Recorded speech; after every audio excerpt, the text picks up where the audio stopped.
show that everybody on the committee is present. I do not have an update on item number 2. I think there needs to be a meeting that happens before we do anything with it. My apologies, is that better? Okay. I don't have an update on item number 2. I think a meeting needs to happen before we do anything with that. I will remind everyone, public safety has a 6 o'clock meeting, so I'm going to try to be pretty efficient with our time here this evening, if that's all right with everybody. Item number 3 are edits or amendments to the travel policy. Has everyone had a chance to look over that?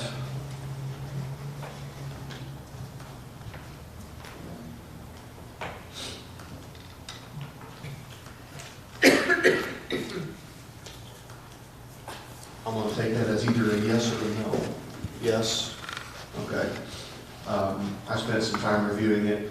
It looked pretty good to me, maybe a few tweaks here and there, maybe a few wording changes, but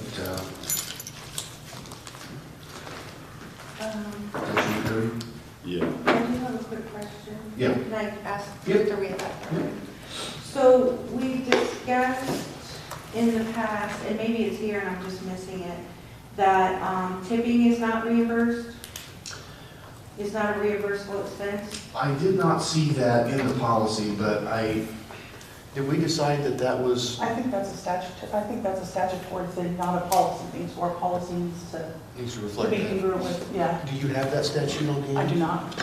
Okay. But it doesn't say this here for, where did I see, the non-reimbursable, does it? No, I don't remember seeing it on that list. So how are we going to pass policy if it's not in there? Well, we can make amendments. Okay, that's what we're doing Yeah, then? yeah. I Okay. mean, it's just in draft form right now, as I understand it. Okay. This is the current policy that we have. True, And current. we're just Sorry. editing or amending it, yeah. Okay. I'm sorry, I wanted to do something first. You had something you want to do first. Yeah, my apologies. No, do you mind, because I know public bodies at the end. No, go But ahead. I'm here as a I- department head just to ask a favor, because you're discussing policies, which is fine. But I'm here to ask that before you do the policy and take it to the board and then get it passed and have it implemented, that you just start sending it to department heads so we can review it. That's all I'm asking. We hire the employees, we're appointed or elected. We're not asking to have a say, but I think it's important that you understand some of these policies affect our employees and they affect our office operations. Streaming, that could affect my office operations. Until somebody explained to me that it was only for Wi-Fi and I could still check my sex offenders online with my computer, I thought I had an issue with it. So I was mad, right? You can't take this away from me because I have to use that to monitor my people. It was a simple explanation by someone to say, whoa, your hardwired computer is still going to work. You can still check your sex offenders. You can see what they're doing. You can, if they've opened something and you need to check it, you can still do that. That's all I'm asking. Let us know. Let us be part of the conversation. There are policies that need to be in place. Some of the things that are coming are good. Some of them I may not like, but they're not going to hurt. And so I've talked to some of the other department heads, and we're just asking to be part of the conversation. That's all we're asking. We've already passed a couple. Some of us have policies already in place. You're getting a lot of fighting and a lot of complaints and employees feeling like they're not trusted, like I'm getting the emails. I'm getting the same emails because I'm a department head, so I'm reading them. And I think if you just came to us and said, hey, this is what we're thinking, this is what we think is best, this is statutory, we have to do this, they haven't been doing this. When it comes down to enforcing these policies, whose responsibility is that? I'm assuming it's mine, because I've hired that individual. I'm not an employee of the county, but I employ someone who is. And so please continue to make sure there are policies that need to be in place. There truly are. I've had this conversation with Martha before. There are lots that need to be looked at. But if you're not discussing it with us, not giving us the opportunity to say, this is why they're doing it. I hired you. You trust me, right? I'm here to protect you. I'm here to give you a safe environment to work in. But I'm also here to make sure the county's protected. So before you implement them or take them to a full board, all I'm asking is you please just give us the opportunity to look. And some of the other department heads agree. And to be honest, I didn't want to be here. I don't want to be here doing this. But I'm seeing so many come in. Travel policy. We have a travel policy. What do I have to tell my employee to follow? I have to usually ask my judge, my chief judge, my circuit judge, which policy am I following? What am I doing? I'm following state policies usually, or whatever is coming out from the judge. So that for my officers are, it's kind of like clocking in. Who's clocking in? Salary, hourly. HR's been helpful in telling me, but I still need to know. I just want the opportunity. Don't you think it would be better, Heather, if we, when we initiate reviewing a policy, like, hey, we say, we're gonna look at the travel policy, just as an example. Yeah. We send an email out to the department head saying, hey, we're getting ready to look at the travel policy. Yeah. What are your thoughts? Do you guys have anything that you might want to add or take away from?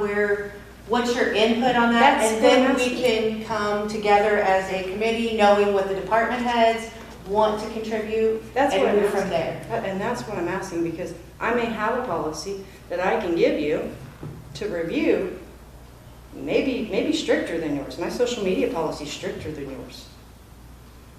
I may have one. I may have one that can help you with what you're doing. All I'm asking is to be part of the conversation. I'll come to the meetings. You know I want to sneak out immediately.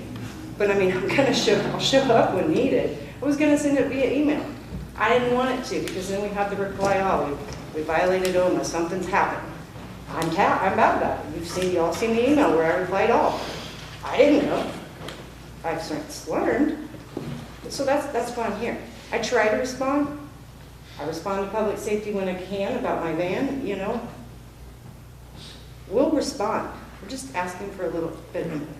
I'm just going to throw out there, Heather, I had a meeting with some folks, and the names don't matter, that's not the point of this comment, but followed up in writing in an email after we had collaboration conversation about the policy. I said, I'll put it in writing, I'll send it back out to you all for thumbs up, thumbs down, tweaks, whatever you give me your feedback, and then it'll go to legislative committee. One out of 5 people responded. Was I in it? No. Okay. But you're here speaking on behalf of some of the other Just folks. more of the judicial side, I will say that. More of the judicial. Yeah. We're appointed. We're not elected officials, but we're entrusted by someone who was elected to supervise these employees. I get that. And to make sure that if you believe that this is what's right, even if we disagree, if I disagree, I'm typically going to go find out real quick what I need to follow per the statute. It doesn't take me but a phone call most of the time for any of the judges that I would report to. Whoever's here, I can usually get advice, but chief judge will tell me immediately, why do you care? That does not affect you. Okay, but I don't know that. And I don't think they know that. And I just think get a little further and not have so much hostility. Time clocks, pictures, all of that coming out. But I just said that I had that kind of a meeting, and I sent it back out to the 5 people that joined the meeting, and crickets. Okay, well, I'm asking to be included then. Yeah. That's what I'm asking. And I think we have to drive some consistency throughout the county and all departments. I mean, I've talked to Surma, who's our insurance provider, and there's got to be some consistency for the exact reason you spoke to. Protection. It protects the employees, it protects the elected and appointed officials. Absolutely. It protects the county board, it protects the taxpayers. And if there are policies out there that are stricter than ours and we need to make ours being the county-wide one, that strict, great. If there's areas where there needs to be 2 different policies for a specific reason and it makes sense, I think that's perfectly okay too. I think the difficult part that we all have, and by we I mean the collective board, is if every single department says, I'm keeping my own policy, I don't want a countywide policy, then what happens when that person retires? What happens when that person, doesn't run for reelection, gets beat for reelection? Whatever the case might be, isn't in that department, and it was that specific person's policy and they're gone, now the next person coming in has to create a policy. But that happens We when, need and that- countywide policy. and that happens when boards change or when anything changes, and I understand that. But being part of the conversation is going to help with the employees. There are employees. And for some of this stuff, what does happen when they violate it? I don't know, because I don't know what it is. I'm not looking at it. It's in place. Social media policy went in place before I ever saw it. That night, if my employee violates it, I don't even know what's going on. That's kind of what I'm getting at. Have the conversation. I'll answer your email. I may be slow because I'm doing other stuff sometimes and not always in the office, but I will answer the email. And I can't say that for every department head. I can't. I do hear the concern, and I do think it would be a good idea for this committee to send drafts of its policy to the clerk to have sent to all the department heads. And I do think that would be fine. That would be wonderful. I've gotten them once, but I had to request them because I read an agenda. And I guess that's kind of my complaint. I'm standing on an agenda and I'm going, what are we doing? What are we doing today that could be enforced next Thursday that I don't know about? I'll talk to them. I'll come to you and say, hey, this will not work for my officers. And I agree with her in the fact that there are times you're going to have multiple policies. How do you do a policy for non-union? Then we have union. You've got two different unions. You've got non-union employees in my office. I don't even know how this works at this point. Clock in, clock out. Are they salaried? Are they not? I've had the conversations. But it's all in place. Clock in. Wait a minute. Are you salaried? Are you not? The officers, they're not clocking in. They're salaried. They're employees of the chief judge. They're not employees of the county. So I'll have the conversation. I can't speak for everybody. There's another judicial employee who I've spoke to. I'm not going to say his name, but we've talked, and he's like, yeah, that's all we're asking for. Is that fair? Yes. Do you think we can get that, please? Yeah, So- I don't have any problem with that at all, not at all. Okay. And it'll give us an opportunity to take it to the employees and maybe get a little less fight. I mean, I know there's some here tonight. I'm not going to turn and look at them and ask them, but I have a feeling that if it's coming from the person that hired them, they're probably going to respond a lot better and be able to have their say. In the end, not everybody's going to like everything that's coming. I get that. But when I don't, I go to my boss and she tells me why or how it's going to happen, why it's going to happen, and why I need to follow it. And I usually just, got it. May I hijack just a few minutes Yes. of your time? To piggyback on that, I think this is something that I have asked in writing for before, and not to you all, just to some other individuals. I think the point of this situation is, especially asking for the policies, I don't need them, obviously, that's not my job here, is to have everybody on the same page. To have everybody understand how each department works with the other, and if there is some assumption that court services departments don't necessarily interact with county government, that is wrong. And to understand too how things work. So I do want to give an example because y'all are 5 captive members right now. And so I have your attention. And I know you're not talking about Wi-Fi or whatever that is, but I do want to give this example. Right as we sit in my courtroom, I have 3 hardwired computers up and running on the county's network domain. There are 2 right now, but during the court day, there are 3 computers that run on the county's Wi-Fi. And that's on purpose. 2 of the 3 of those must be accessible for use by litigants in what we call breakout rooms during the course of Zoom. And understanding that there are two separate input points for internet capability just in this courtroom that also exists in other offices, and how all of these things intertwine. So when you talk about what you can do or can't do on Wi-Fi, you know, I don't much care. All I care about is, hey, please don't take Wi-Fi away from me, because my court reporter runs her laptop as she takes transcription each and every day in the courtroom. That computer is connected to Wi-Fi. And that computer is taking down digital transcription, not the old paper style that stenographers used to have to put paper in. Okay, so it's all digital these days. The Zoom computers have to be running on Wi-Fi. That's all I care about. I don't care what you do with it. It's not none of my business. But all I'm asking is, hey, please understand, I need that Wi-Fi. I need that Wi-Fi capability. And I need it to be strong, because right now it's not strong. It's unstable all the time. I have workarounds. I'm kind of techie like that, but that's I'll deal with it. I'm not going to complain. Lots of people have Wi-Fi issues in the county, right? But when you talk about other places, other areas, we're talking about, have a conversation with us. For example, the policy that Ms. Heather is talking about, and she's talking about she has stronger policies. Let me tell you where that comes from. The Administrative Office of Illinois Courts puts forth her requirements. She actually has to have certain and specific policies in that office, and they have to be renewed every year, resubmitted for certification to the AOIC. Please don't reinvent the wheel. We're not here to make your jobs harder. Maybe we have a policy that you're going to like better, and you don't have to worry about any reinventing the wheel in your policy.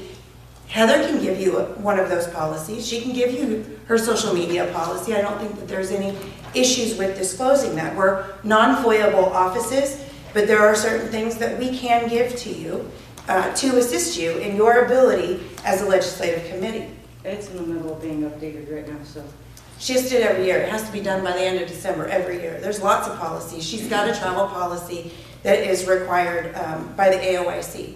She's got, I don't know what travel policy, social media policy, sexual harassment, discrimination policy. I mean, if there's a policy that the state of Illinois requires, she's probably got it already, and it's probably one of the strongest because of the nature of the job probation does. But I'm not sure that you all would have known. I don't think the full county board knows. And to be quite honest, I don't know that the general public even understands this. We are under, on the judicial side, strict requirements. We have lots of certifications, recertification, education requirements that we have to do. And if you don't understand how we all work together, then it is quite possible you run into a position where you are looking at shutting down, or not shutting down because it can't be. You're looking at a situation where you could affect a department, their ability to perform their job properly. And that is the last thing we want to do, because our jobs, to a certain extent, is to make sure that everything works together, that we all work together. And it is, I think, our job on the judicial side, the court services side, to help people like this board and the full board understand what each of us does, what each of our court systems or court services offices do, how we do those things, so that you can be better policy makers, so that you can better your communication abilities with each department, so that you don't have to put something into place and then later on say, oh no, and now we have to rescind it. There's a motion to rescind a policy because it isn't going to work. More than likely, we've got policies that are tried and true that aren't going to have those issues. And we don't have a problem helping you figure that out or helping you. And you may, jack it all out the window. That's up to y'all. Y'all are your independent selves. And we're not trying to force anything. We're just here to help. But in doing so, we would like to be part of the conversation, like Heather said, so you understand how we all work together. Because whoever comes in this courtroom during a court business day, there are multiple offices in this courtroom at the same time, and we all integrate. And so it's hard to understand that. I integrate my court service, the judicial circuit court, I actually work with the county clerk's office on a regular basis. I know that seems kind of odd, judicial branch and legislative branch and executive branch all working together, but it is required. And so we all have to understand what it is that we're doing and look far enough in advance that we're not going to affect someone else's ability to do their job. So back to my whole, can I interrupt and hijack a couple minutes, is that's the reason why we want to have conversations. We just want to be part of the conversation to help you understand. We aren't trying to tell you which way to go. It's certainly not my job, but I certainly would like to have conversations that help educate everyone on how everything here is integrated, what we need to do our jobs, what we would like to have to do our jobs better, but mostly we'll get that from grants, so no worries. But, you know, just conversations. That's all that we're asking for. And it was my opportunity to say, please ask me. Please come in and ask me if you think you have a policy that's going to interfere with how my court or how I run court or how judges run court in this building. Come in and talk to us. We don't mind having a conversation. We don't mind helping understand how each of these things work together hand in hand. I think it's a general misunderstanding among those who have no contact with anything inside of a courthouse, how a court actually runs. And a court doesn't run by itself. It takes a team. And that team is every single court services office, the treasurer, the county clerk, the supervisor of assessment, and it takes committees and boards. I can't do anything that I do according to the law if I don't have a team. And I consider all of you all my team members. We don't disagree or agree all the time. I'm cool with that. That's fine. But come talk to me. Ask me how it does. I do take a little bit more interest in what an office does, what an employee does, how they do it, and that includes in the county clerk's office, the supervisor of assessment's office, the treasurer's office. I take actually a lot of time to understand what those individuals do so that I know who I need to go to when I need something for court services. And if I'm willing to put forth that effort, I think that the least I can do is, for those of you who have full-time, daytime jobs or have, full schedules and you can't take that time, simply ask me. I'll help educate you on that. I'll help you out as best I can to understand. And that's all we're asking for. Mr. Brains. Now, the only thing that I will kind of rebuttal against that with is this is where we have a discussion. So how can we have a discussion with you if we're not even on the same page? Only one of you needs to come. But we all have to talk and then you and do be it on the same and then you page. do it in the meeting. Right. Yeah. So this is the starting point. I don't get me wrong, I understand where you're coming from, but we're going to discuss it here in front of everybody. We're not going to do it behind closed doors and then just come and vote on it. No, I don't disagree. I'm not asking for that. I'm saying usually what you'd want to do is you get your agenda, you get your items, or you got a topic that comes up, and if you feel like, oh, well, this might, you individually, this might affect probation, this might affect the circuit clerk's office, or this might affect the county clerk's office. I would like to think that you would want to ask questions, educate yourself on it, and then when you come to your meeting, then you have the answers potentially that you can help educate everyone else in the public forum under the guise and the rules of the Open Meetings Act. In no way, shape, or form am I asking you all to do something that would even remotely appear to violate a statutory law or constitutional right or anything. I think you all pretty much know that I'm a big proponent of the Constitution, the rights and laws that the state of Illinois put forth. So I'm not asking that. I'm not talking about a discussion on what you should or shouldn't do. I'm saying if you want the education on could this impact another office, how does it impact it? I don't think that has anything to do with how you should vote, how the language in your document should be. I'm just saying if you want the education, you have a question about how it works, come ask us. Other than me being in court, we're available. Or ask us to come.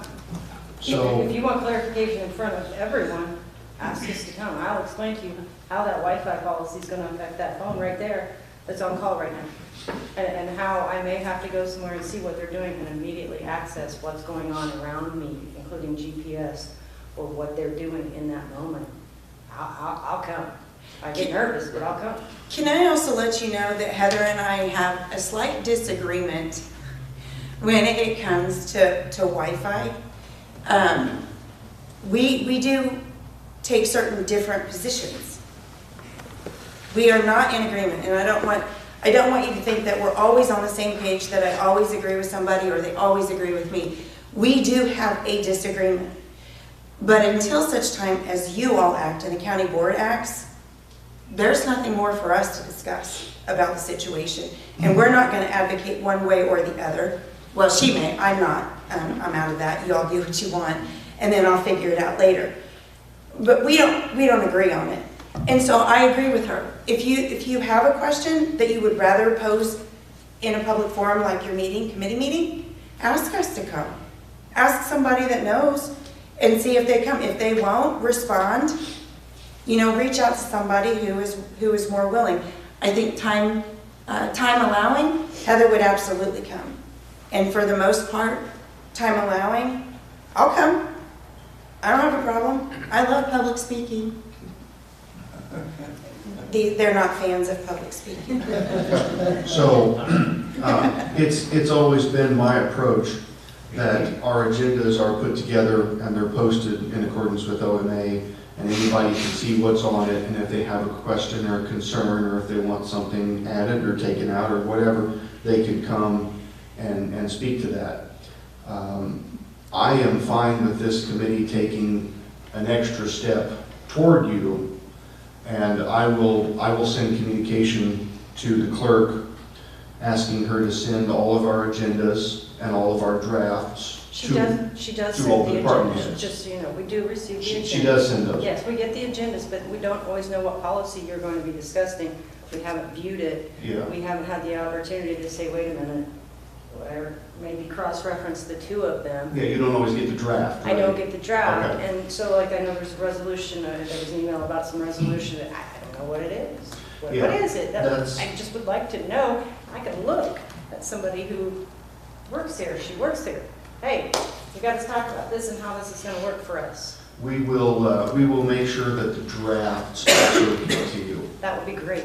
That's what I'm asking, and I'll show up anytime I'm requested, and I will reply eventually, I promise. That's fine.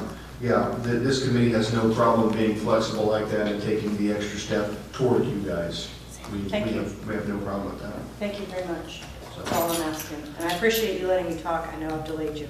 Sure. And that I've had to. I appreciate it. No, that's fine. I'm just going to add, a lot of times the agendas will say discussion and vote, but we know we're not to the level of voting, right? It's on the agenda for the first time, most of the time. Typically, it doesn't go to the full board the first time that we discuss it here, because we discuss it, figure out what legwork needs to be done. And I'll use the credit card policy as an example. We had a discussion about it. We kind of walked away with who needs to do what, or who's going to take what responsibility. And then we reconvened, and I'm confident that on the first agenda that it hit, it probably said discussion and vote. So And I think it's to just, no different for me Yeah. not knowing how this works. I'm not part of this. Yeah. I want to be downstairs with my clients. I want to be in the field. I want to be in the courtroom, not for this. Yeah. And so I'll learn as I go as well, because I don't know. It just says vote. I'm like, well, what's going on? I don't know. Yeah. So that's all we're all asking. learning, right? And We I have to think, I learn just together. honestly believe it will go a long way for the employees. Heather, I have an ask. It would go a long way if the employees, and I'm going to say this to the employees, would not act as if every time we put something on an agenda or we start a discussion about something, that we're doing it to come after them, because that is not the case in any way, shape, or form. But it is the way we are treated. So you voiced how you would appreciate employees being treated. I'm going to speak for the board members and how we would like to be treated, because this is a team. Judge Harlow said it as perfectly as it can be said. It is a team. It takes all of us And there's some of us that are in our first year on the board. We're learning. Are we making mistakes? Do we make mistakes? You bet your bippy we make mistakes. I make a mistake every day I draw breath. But when I just get attacked, or we get attacked left, right, upside down, and backwards, some of these employees have been here a lot longer. Reach out to us. Come to us. Ask us if you can assist us. Communication is a two-way street. And we can come to the middle and we can help. Change is hard. We can come to the middle and we can help, and I don't know anybody up here or on this full board that is not willing to do that. I don't know anybody.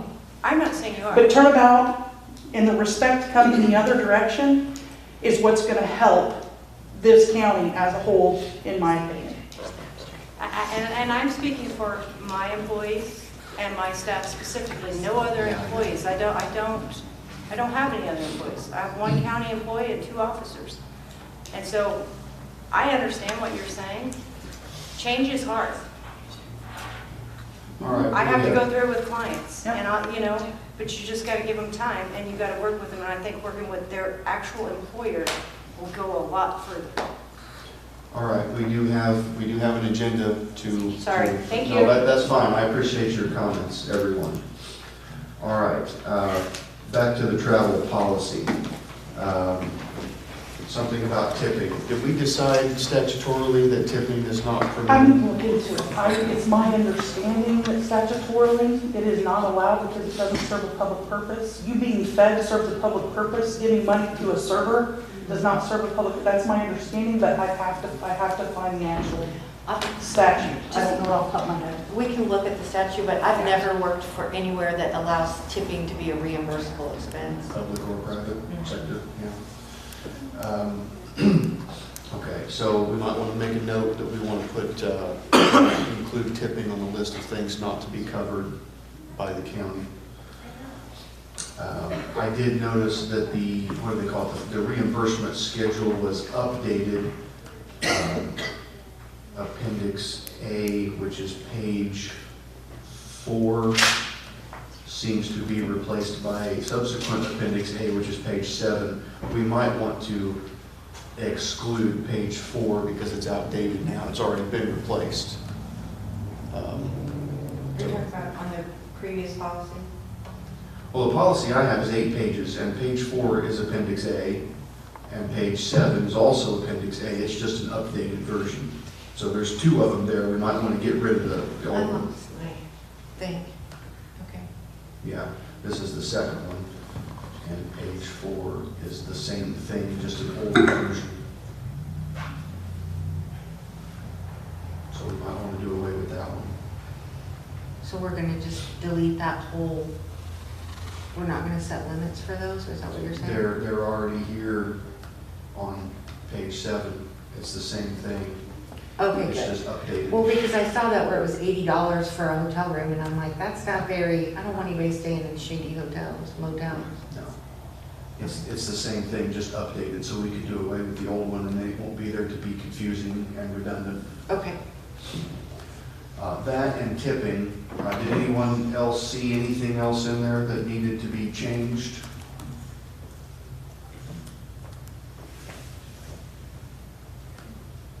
Does anyone know, is the form sufficient? Has anyone heard anything about the form, the claim form? Jeremy, what paragraph did you say we're striking on my computer flip?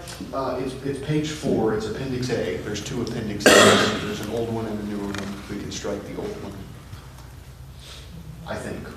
Yeah, it is. I've got it back up. Okay. Page 4.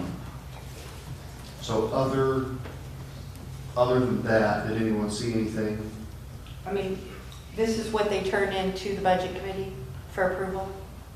Or what they turn into their department head for approval? That would be finance, wouldn't it? Is it finance? Finance, I'm sorry, that's what I meant to say. Finance meets To next approve. Tuesday, so, But no, I'm just saying this form, this is what they're always using, and Oh, there's been yeah, no yes. complaints as far as the yes, form goes. sorry. Okay. I understand the question, my bad. No, I didn't really express it well. Yes, we see that form regularly and have not had any issues with it. Okay, so those 2 things, including tipping in the list of things not covered by county money, and the exclusion of page 4, which is the old Appendix A, we can make those changes. Do we Do we have a motion to do that? I'll make that motion to change, to update the policy. Do we have a second? Heath makes the second. Let me know when you're ready. And upon approval, I will ask the clerk to make those changes to the document and send it, one, to finance, and you guys can review it on Tuesday. And two, we'll send that draft to all department heads. And But you as a chairman are gonna do that, right? yes, yeah, I'll send it to Jessica, ask her to make the changes, and she'll send it to both finance and department heads. And then in January, we could meet and send this, if there are no problems with the department heads, we could send this to the full board in January. All right, are you caught up? All right, all in favor, please say aye. Aye. All opposed? Motion carries, thank you. Okay. Next item on the agenda, the fuel policy. Cody sent over a fuel policy, and I have it. Okay. Very short, I'll just read it, it'll take 30 seconds. All equipment and vehicles owned and operated by the different departments within Shelby County will abide by the following while purchasing fuel. Receipts will be required with invoices with the following information: name of individual purchasing fuel, vehicle being filled, and mileage or hours. County Highway Department is the priority fueling station. Shelby County Airport is not to be used because of the following: jet fuel is similar to diesel but does not have lubricating properties. This can cause premature engine failure, and avgas is a leaded fuel. This causes damage to modern exhaust systems. So this is, can I call it a very basic original draft? Is there anything, Mark? I would say on the part about vehicle being filled, maybe be more specific, like when we want make, model, last 4 digits of the VIN, some identifying factor for, because I think if you ask somebody to say what vehicle was it, you might answer that question differently than I answer that question than what Keith would answer it. So I think being specific as to, you know, whether it's year, make, model, VIN, just some specific identifier. Now, with the highway department and stuff, I have talked to Michael. He can change the electronic part to, you know, to do whatever. But I think it might just be easier instead of like make model that, you know, each truck has its own identifying label, you know, truck 1, truck 2, truck 3, and then that is annotated somewhere. That way they can keep record, tractor, whatever. But that would, you know, involve talking with how the sheriff does it, how the highway department does it, and so forth. So. And what brought this about specifically? What is the concern being addressed here? Well, the concern is when you look at some of the receipts and expenditures and stuff from, I'm just going to say the dive team, it shows that they were purchasing fuel at the airport. They didn't have a receipt for that, and then they were purchasing, I think that the leaded fuel was for the boats. I can't adhere to that though. But with the diesel fuel, it is, jet fuel is diesel fuel, but all the lubricating properties are off, and then the diesel engine needs that. Yeah. So to just avoid all of that, Okay. don't get it anymore. Okay, so this is to protect the vehicle. Right, Okay. protect equipment. Yeah. Okay. I've never had a job or a company car where I didn't have, be it a card that goes in the machine and I had to punch in, you know, part of whatever my 4-digit ID was or the last 4 of the VIN or something, and the mileage that I was out The of. WEX cards do. Yeah. The WEX cards do, Yeah. that, they And have that's what that. the sheriff uses. Yes, the sheriff, Right? I can't speak to rescue, but Dive did, and it is all, you know, the name, the individuals and stuff like that. But when you purchase it from the county, it does not have that Yeah. ability to. And I don't know if the sheriff, I don't know if the deputies solely use WEX cards or if they don't have the ability to go out to the highway department and, As far as I know, they can, yes. yeah, Every- fill up out there everyone as well. can, Yeah, yes. it's mix and match depending on where Yes. they're at when they need filled up. On the gasoline at the airport, if they were running that in the boat, it might be because they didn't want ethanol.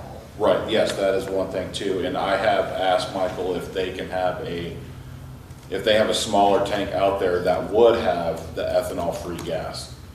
So he's checking on a lot of that. He's checking on updating the diesel pumps, except the electronic, because it's just by pumping right and down. Yeah. But yet we're in the process of, figuring out. So is this a draft that we want to send out as a draft, or do we need to sit on this until some of those questions are answered?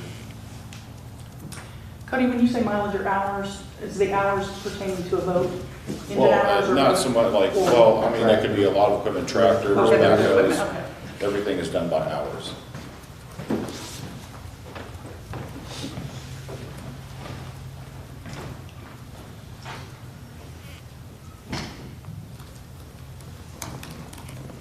Like I said, this is just a starting point, so. Yeah, I don't know that we probably ought to move forward with it because until the highway department gets Right. Updated to where they can kind of be in compliance with that policy, right? We don't want to put a policy in place that we can't be compliant with. Let's-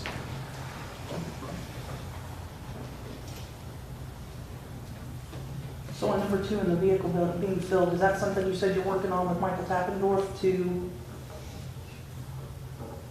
get the capability to do? Because the WEX starting to do it now, and I think you told me With- one of the with pumps out there does. Yeah, with the gasoline, the regular gasoline, it is all electronic, but the diesel pump has not been upgraded to the, whatever, that system. Okay. But we just got, I was CC'd in the email, they just got that information last week, so I think it was like $2,800 to update the equipment and get the software, so. Okay, so I've made the change here on number 2, year, make, model, last 4 digits of VIN of vehicle being filled. That's the only change I've got so far for that. And we just want to sit on that, take no action for the moment? Wait and hear Yeah. from Michael? Yeah. Okay. I would think we could, I mean, it's just a draft. If we're sending stuff out to all the department heads, I wouldn't know why this one wouldn't be able to go out as a draft for feedback. Yeah, we could. Right. That way we can address it in January, same way as the travel. Yeah. Okay. All right, we can do that. All right, next on the agenda, the county records policy, and I have that here. All records in accordance to county functions will be directed to the county clerk. No documents will be destroyed unless approved by Illinois state law. Anyone found destroying documents will be referred to state's attorney and possible termination. I do want to stop there and say, we took that termination language out of the social media policy, I think, because termination will be up to the department head, not to the board. Right. So I might suggest we take the same action here as we did on that policy. I'd like to, honestly, I would like to table this one because we're working with Cerner right now, our insurance company, on, they've got a canned employee handbook that they can help us tweak to fit Shelby County. And there's going to be a lot of different policies in there.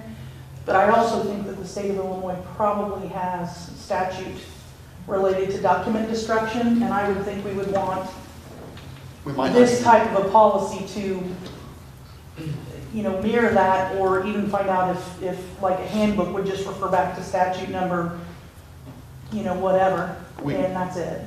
And we might not even need to put that in there because it's already in statute. But I think there have been some issues recently, like I think with vehicle titles. Yeah. That's a public record, and the clerk didn't have them. Well, the clerk needs to have all the public records. Now, the clerk did email me, and she said there were 2 things that we needed to know. One, she doesn't have records on mobile homes, and I'm kind of thinking that's because maybe she doesn't need them. That was what I got from the email. But also there was a law that changed 1st of July this year, notaries no longer have to register with the county clerk's office. So she just wanted us to know that she doesn't have that because the law changed. Right, and I had a conversation with her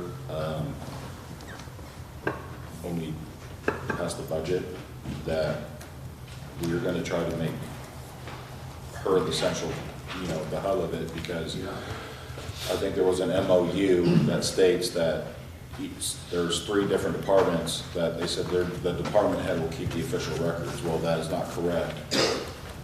The county clerk keeps the records. And that is why we are still waiting on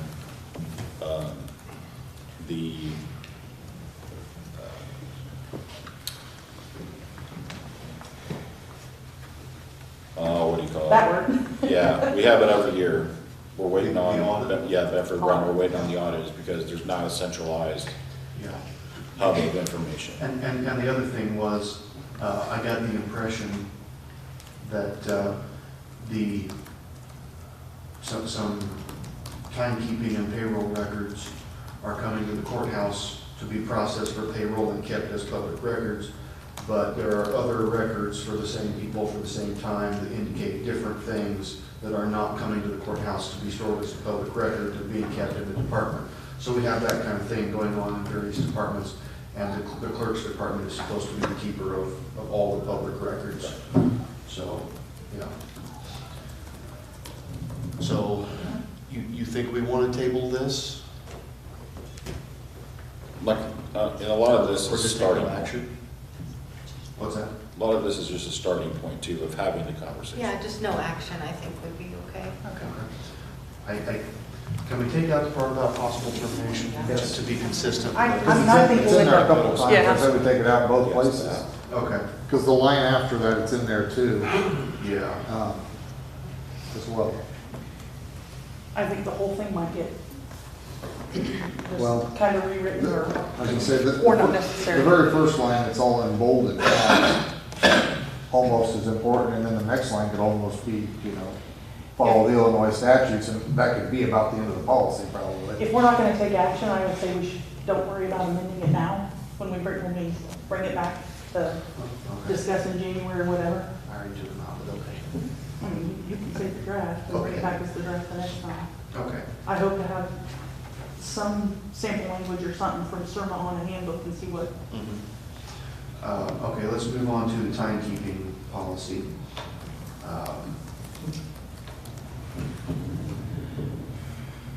Okay, is this rendered moot by the time clocks coming in? Because this was supposed to bridge the gap, I thought, wasn't it?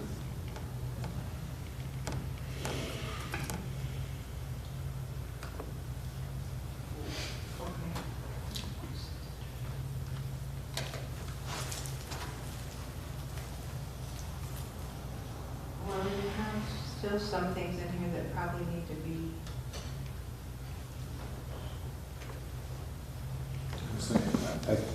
I think you need a policy regardless whether you've got electronic or paper timekeeping, Okay.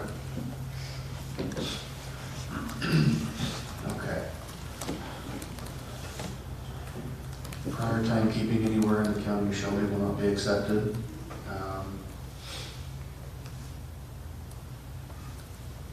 Okay. Hourly employees will clock in and out at the time designated by union contract or hours directed by their elected official or department head. All hours worked in PTO will be sent to treasurer for those weeks of payroll. And that would fix that issue of some records being kept in the department and some, so that would cover that too. Are we at the point we need to send this to the department heads for their feedback, or? Could be, I'm just running through it kind of line by line here real quick. I definitely think this is one that needs some department head input. Yeah, I mean, it doesn't mean necessarily that, just to have a conversation, because they're the ones who are managing the time. yeah, they're gonna be enforcing. Elected official and department head approves payroll before sending to the treasurer. And there could be little tweaks, like where it says work time will be approved on Monday at noon. It doesn't get approved every Monday, it gets approved the Monday of payroll week, right? So there might be some, certainly some tweaks that various sets of eyes will add to it or take away from it. Also, And sometimes stuff like that, you don't want to call out a specific date. Yeah. What if Monday's a holiday, Absolutely, you just want to, you've got to have your time in by a certain, the line that says it is critical that all time off be documented timely. What's timely? Everybody's going to have a different idea of timely. It's true. I mean, are we going to? Well, I think if the draft is going out, if there's these questions, maybe we just put that at the bottom, Jeremy, of the draft of. Like what works best Yeah. for that department? I mean, we'd have to have that it has to be the same time throughout, but Right. I mean, just points of discussion. my timely is last minute, your timely is a week ahead. So, you know what I mean? Like, what's timely? You haven't lived in my world recently. Okay, so what kind of questions do we have for department heads?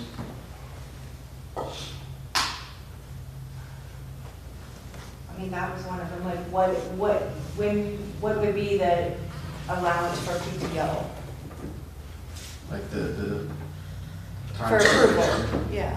What would be a good, like mine is 30 days, but if something comes up, if I'm talking about for a vacation, but if something comes up where I need time off, I talk to my boss about it, we work it out. Do you understand? How many days in advance, is that what we're asking? I guess. I mean, I just feel like timely is, Kind of a broad interpretation. How many days in advance should be necessary for approval of PTO? Does that cover that? Okay. Any other questions? I mean, there's just a few small words, like the sentence that says if there's no department head or elected official, county human resource or treasurer will approve the time PTO and vacation for that area. I think it should be that department. I mean, just not that, what is an area? We're sitting in an area right now. You know what I'm saying? I'll just change it. Just a few little language things. Okay. I will say this is also something that I requested from CERMA and their HR consultant is potential language for timekeeping Okay. policy. Anything else before we move on? I'll send this out as a draft to the clerk and ask her. I would like their feedback specifically on that PTO, because I'm like, I guess I approved my employee's PTO today, and I'm like, I had an employee text me right now and ask for PTO tomorrow, I approve it. Like, we don't really have, we have no cutoff date, essentially. As long as it's in before payroll Monday, you're good to go. Maybe we don't do that, but. Well, that's when the county went to arrears back in 20 or 21 because the week they were working was a week they were getting paid for. So if I said, I'm working 5 days this week, and then all of a sudden on Friday, I think, I'm going to take it, I've got a day, I'm going to take a day. Checks had already been cut, I'd already been paid, and the payroll wasn't accurate. So then when it got corrected, the next payroll, you had back-to-back payrolls that weren't accurate. So when we went into arrears, we're 1 week in arrears of what the pay is. So if you have an employee that says to you today, hey, I'm going to take the day off, and you go, that's great, take the day off, no issues, that's not going to be until the next payroll. They haven't already been paid for it. So I don't think it's next Monday when you turn it in if next week's the payroll week. So I don't think that that's an issue since we went to arrears.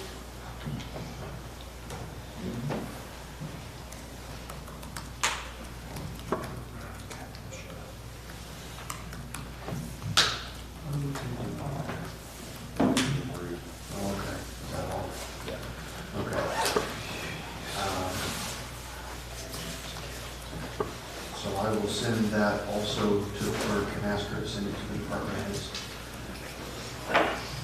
Okay. Let's save number 7. Is everybody all right with that? Save that for January. Okay. Okay. Number 8, vehicle title policy. I like it. You liked it?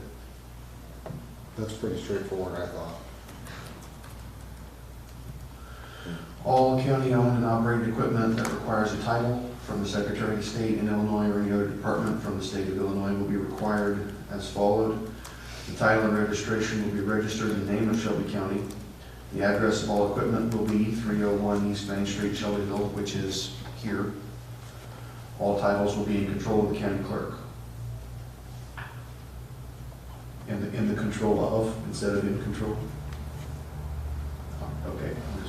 All county-owned buildings, property titles will be sent to the county clerk for record keeping.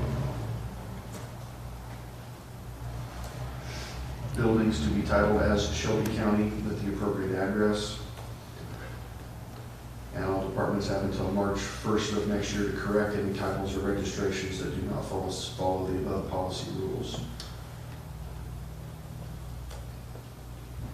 Thoughts, questions, concerns, ideas, suggestions? I'm just gonna throw out not anything to change here, but I think another reason that this is very important is because the clerk keeps the spreadsheets of property owned by the county that goes to our insurer every year, so when the renewals get worked up, if we've removed a vehicle out of the vehicle, those kinds of things, and if she doesn't have access to that, or that person, whomever that may be at whatever given time, doesn't have access to that, then keeping those spreadsheets up to date so we make sure we're properly insured is extremely difficult.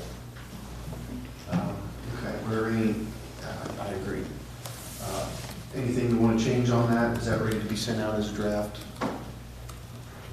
I think that's pretty simple. I think that one we can, Got a motion to approve. Keith makes a motion. We got a second. I'll second. Got Martha on the second. Okay. Further discussion? All in favor, please say aye. Aye.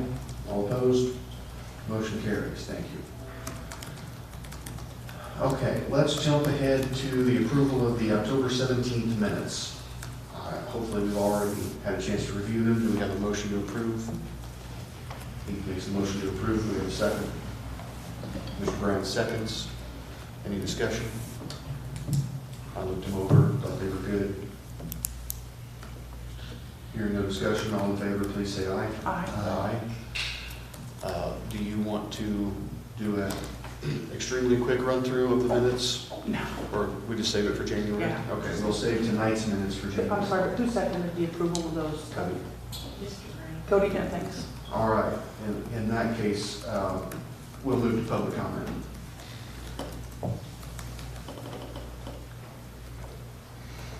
Debbie, you had something you wanted to say earlier. I'm sorry. It was on the destruction of documents. I actually have I called into the Secretary of State because we have a lot of renewal forms and things that we get each year. And they'll come on site and go through everything, and then they'll determine. That's how that's done. He's coming January 16th, I think. So, Okay. but it's through the Secretary of State to give permission to destroy any kind of documents. And basically, that's the only thing I think I'm just out of room, out of storage. I've got 6, 7, 8 years of renewals that. So that's how it works? Someone comes, reviews your Yes, he records does. after, and you have to keep them for X amount of years, or? I don't know. I haven't spoke to him. This is the first time I've ever asked for a destruction. I think prior supervisors might have it, so I don't know how it works. Okay. There's a form. I think he brings a form, and then they discuss what can be destroyed, what can't, what is going to be destroyed. And then that shredder, I don't know if I can use that shredder company that comes and just have it shredded. Okay. It isn't the applications, it's just the renewal that we receive each year. Thank you for that information. I didn't know all that. All right.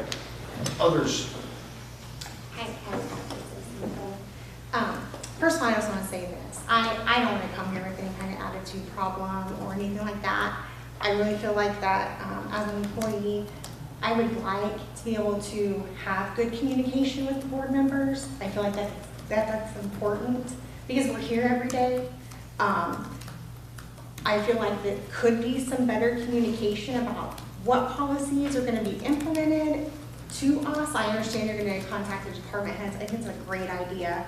My department head is wonderful. I mean, anything that you need, she will get it right then. So I just wanna say that, as far as a timekeeping policy, I don't know how you guys are going to figure who's appointed and whose salary and that sort of thing. So I would think that if you're gonna pass the policy, that it should be all across the board. There's 29 employees in this building.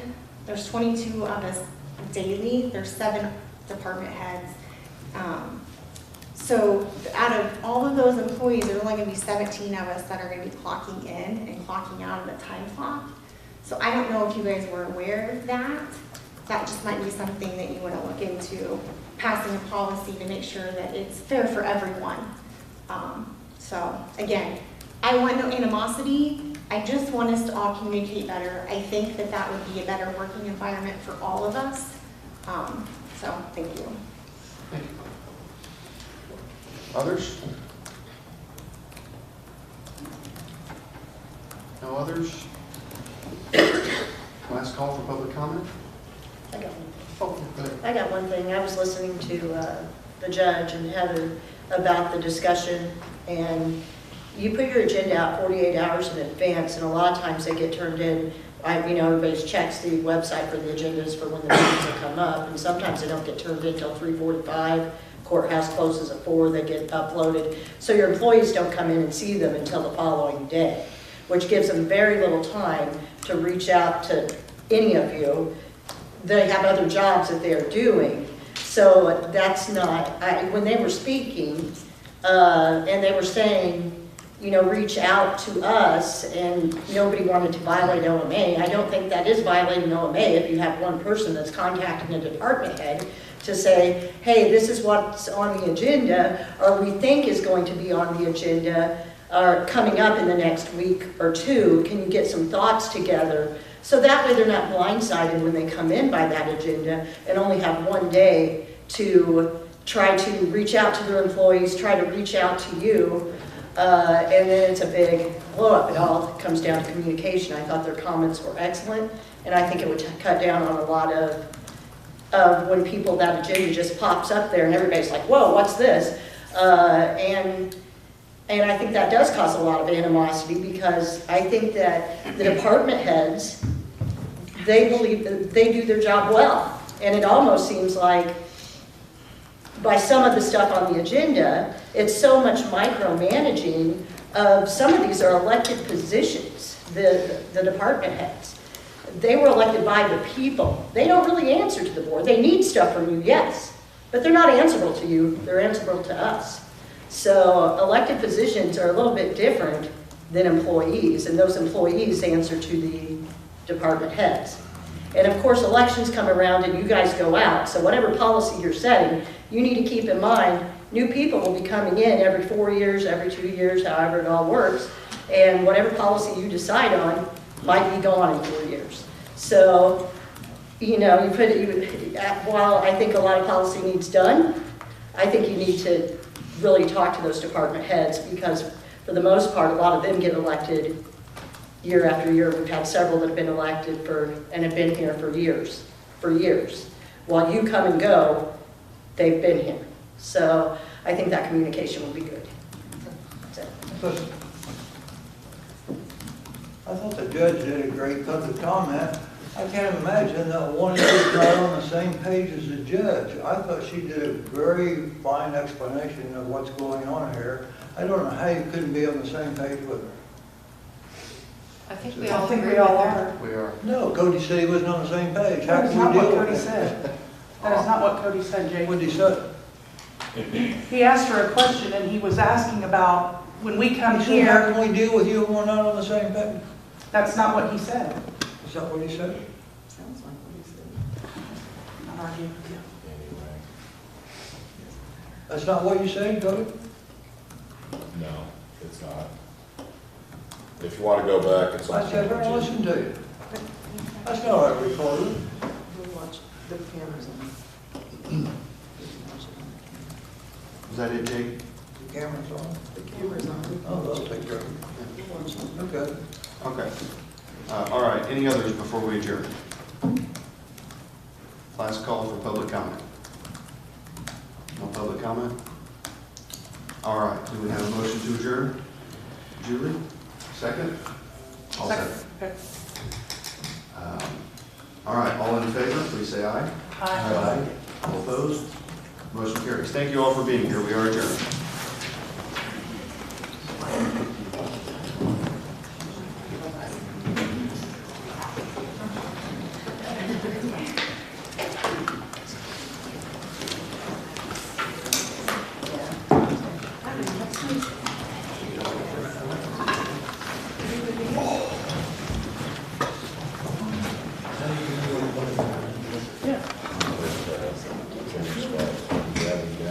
Good.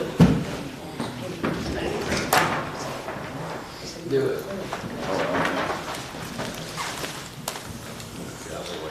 You can have this.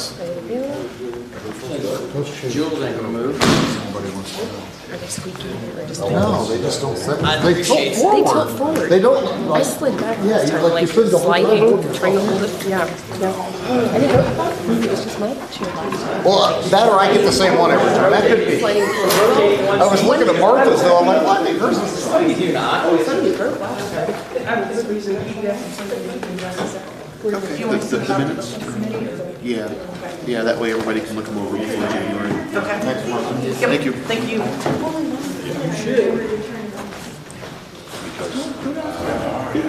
Someone won't be here, she has Go down there and get it, give it to me and I'll bring it back next week. No, it's not like you have access. Martha's leaving too. This is egregious. I got kids. Oh, I got milk in the fridge too. It's kid night. I have 4 Christmas trees in my house. That's all scared of it. Okay. Yep.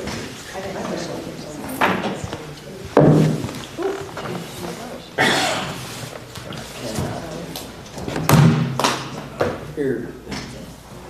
Shall I turn that off for a moment? Well, make sure they keep pushing it.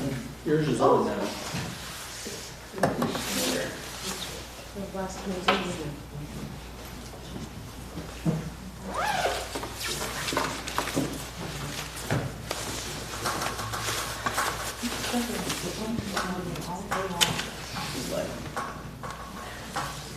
It's Christmas time, there's nothing else that can be done. How nice to have you. You're ignoring me now. You're not even in the space.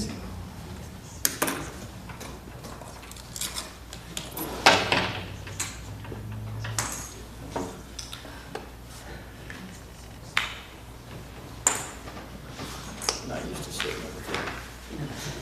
It's uncomfortable. I mean, now I'm not now, but I was. I'm used to that. Well, I did my son saying, I come on the road where it's so look the sun in California, contractor, the West Coast. You leaving? I will when my term is up, that's why I'm going to travel. I wouldn't go to California. Well, I'm making money, it's expensive out there. Live in a van down by the river.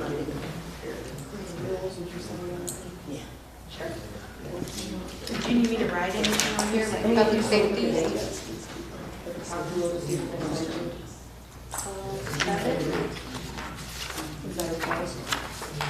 Wonderful.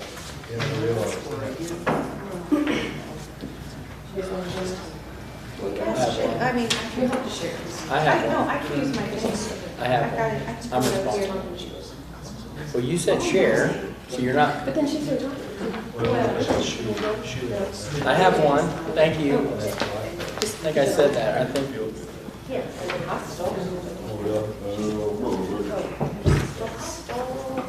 It was to the chairman. No, there's 7. It's a 7-member committee. It is a 7-member. 4 showed up tonight. Don's gone. And Charlie. Teresa, it is Teresa. Oh, where's Teresa? Did they point in that? Oh, yeah, they did. And that has something that should. Oh, that's We're gonna talk about that later. handy. Not Are on we the gonna talk agenda. about changing the times? I wouldn't hate that. Only because Thursday can be at 9. Somebody else has meeting, I never get to go to it because of this. Okay. 6:13, we'll call this meeting to order. Roll call. We already signed the paper.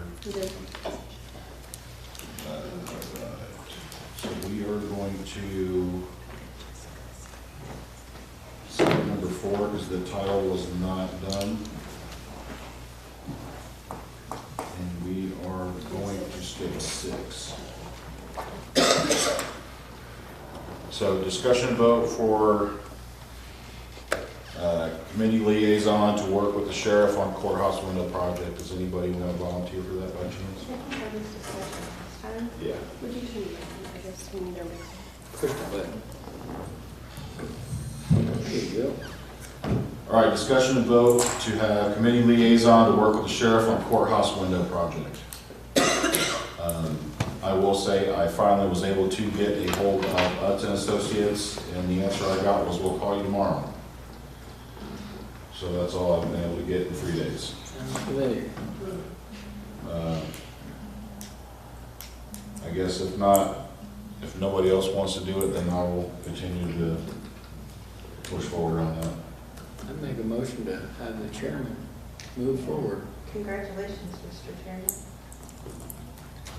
There was no second. Oh, a second. All in favor, say aye. Aye. Aye. We'll just move forward.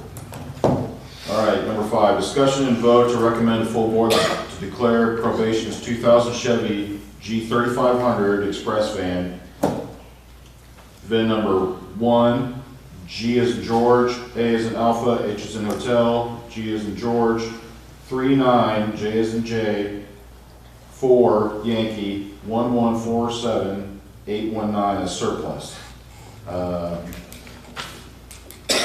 She asked to put that on, and if she doesn't need it, we'll make a motion to the full board to surplus it.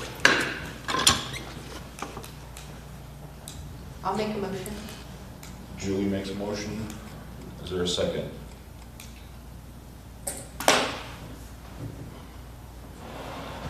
I'll second it. I'm gonna have to step out for a second, so I'm gonna have to ask you to hold this meeting. We'll go into a short recess.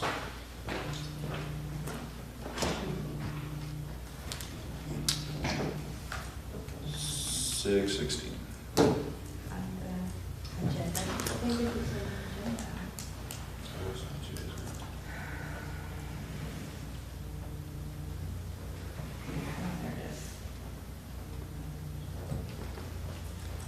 Vote.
executive session at 6:17.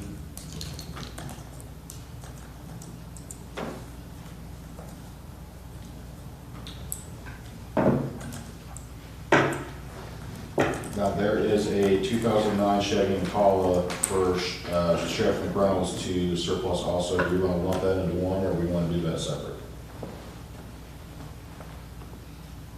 I don't see any reason not to surplus them, but I see there's a reason to not lump them into one. I think they should be two separate. But they are under one agenda item, so I think it's your call. Yeah, we'll just do them separately. Did we get a motion in a second to surplus? Julie motioned, Cody seconded for the one in the probation 2000 Chevy. Okay. Is there any discussion? No discussion. All in favor to surplus the 2000 Chevy van, say aye. Aye. Nay, same sign. Unanimous.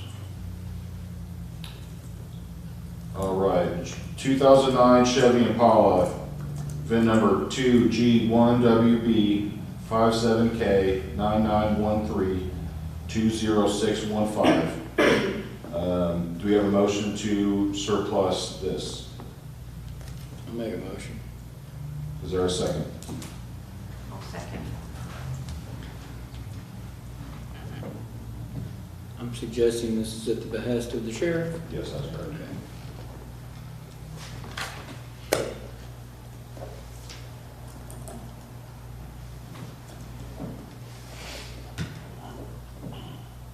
Is there any further discussion? All right, so all in favor of surplusing the 2009 Chevy Impala?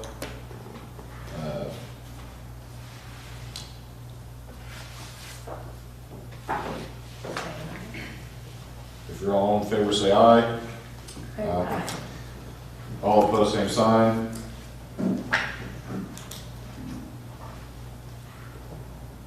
All right, Sonny, did you get the paper by chance? Yeah. Okay. Yes, sir. All right. Discussion and vote to recommend the board to approve vehicle mileage sheet for animal control, dive, and rescue. This is a draft, and it will just state where the vehicle's gone when they are not on a call.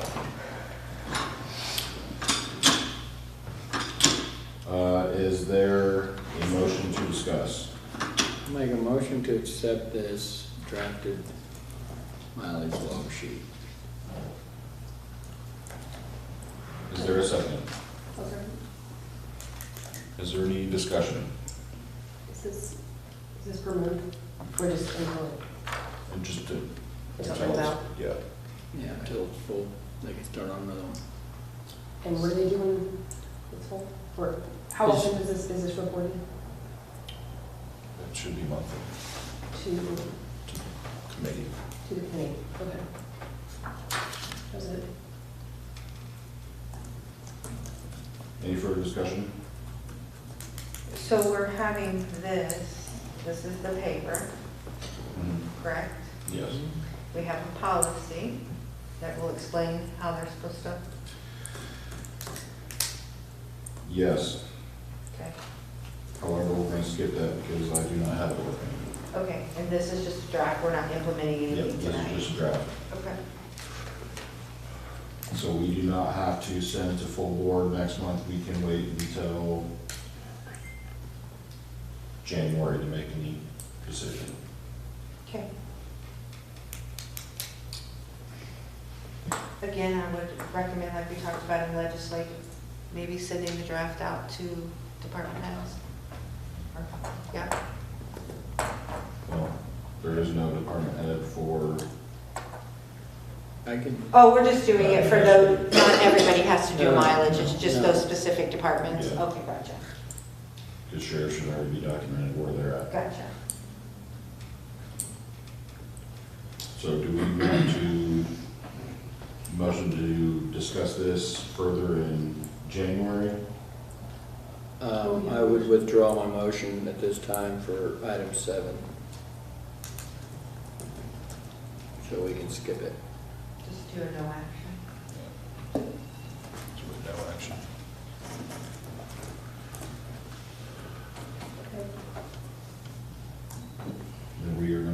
8 too, because I forgot that one. All right, number 9, discuss and vote to recommend a full board the use of $100,000 in ARPA obligated for 2024 fiscal year for squad equipment purchases by Sheriff McReynolds. So what I understand is he got his budget put to 0 with the understanding that $100,000 of ARPA was going to be used for purchasing 2 squads. Cars. Yeah, vehicles. Yeah, I think that's what he sent in the email, wasn't it? Yes, I believe so.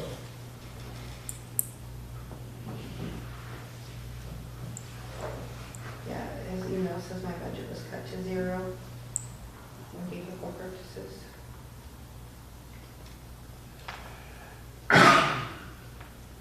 So is there a motion to discuss and vote? I'll make that motion. I'll second.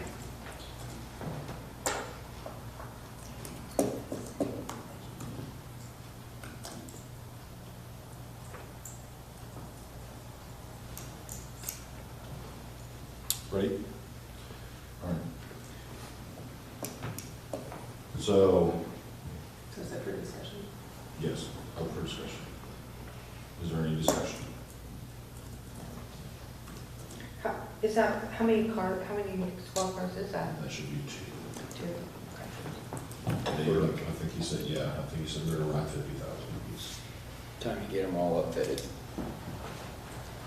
Yeah, I said we ordered it in October 22. No, that one, these are different.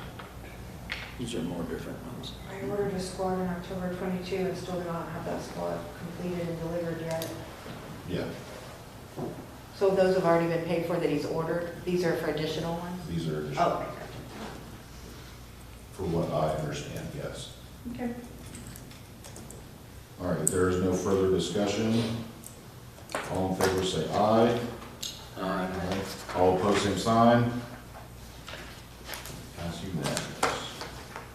Is that a, just wondering, with the 100,000 on there, does it need to be a local? Okay. No. Good one. We are not approving the actual, we're setting it for board. All right, number 10, discussion and vote to recommend to full board purchasing needed phone app for timekeeping for Sheriff's Department by Sheriff McReynolds. Is there a motion for discussion? I'll make the motion to discuss it. Is there a second? I'll second.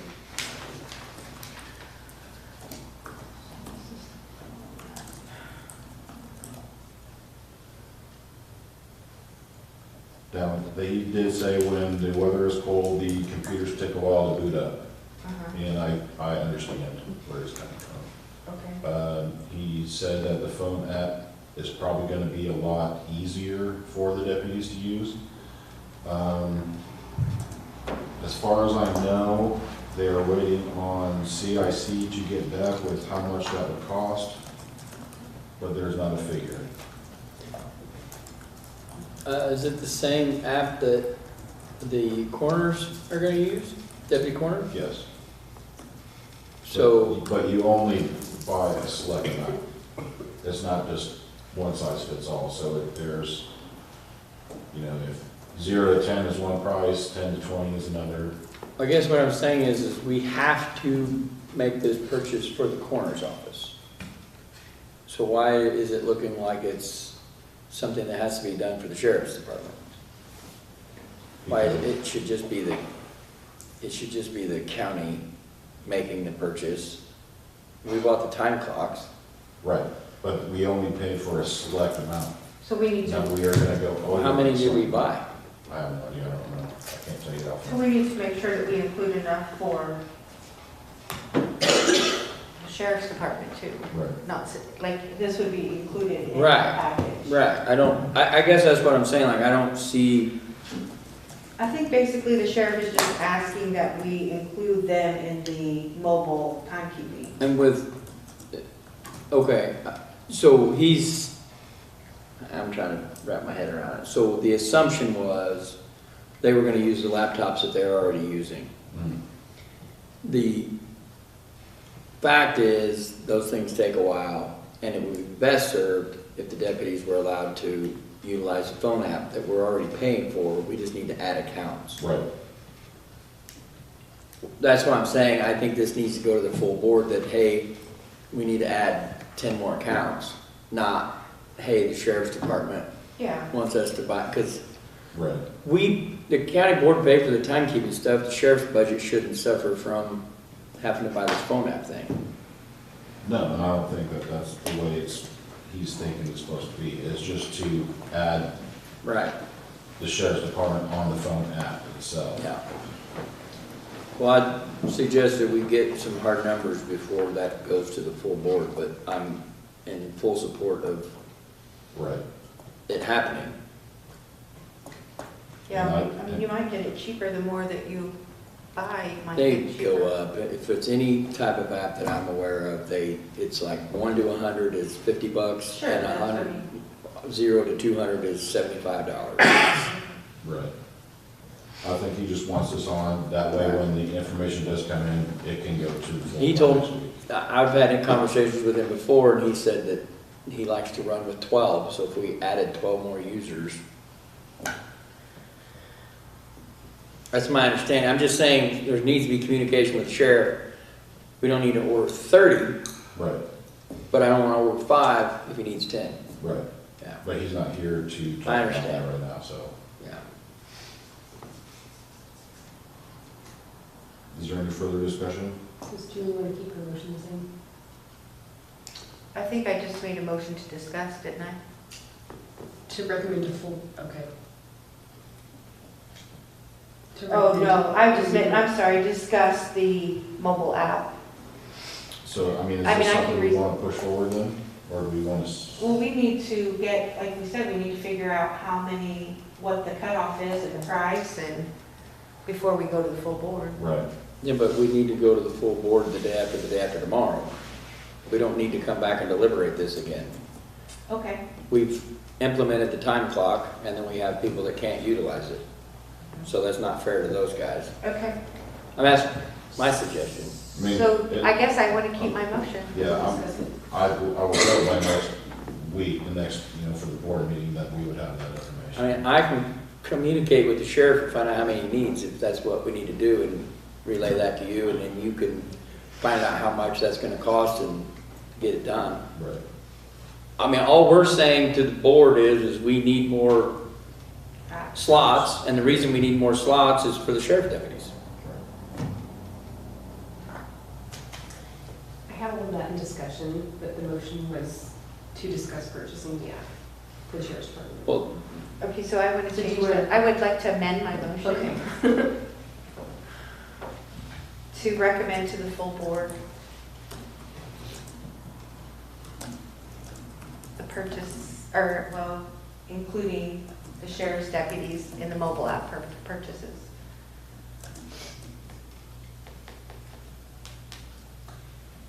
Okay.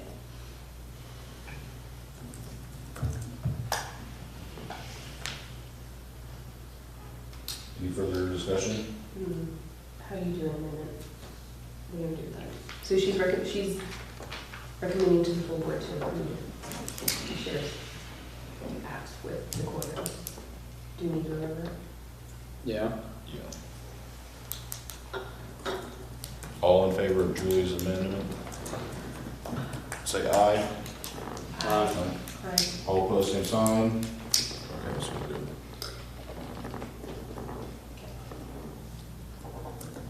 On the amendment. On the amendment, yes.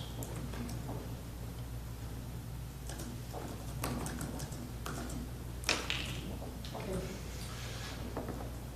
All right. So, is there any further discussion?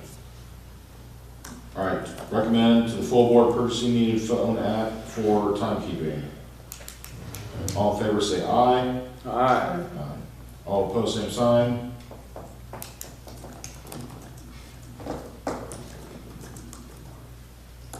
All right. Discussion and vote to approve animal control bills and send to finance committee. Does anyone have those? Mr. Hudson's here. Maybe he does. Brad, do you have the bills for? Yep.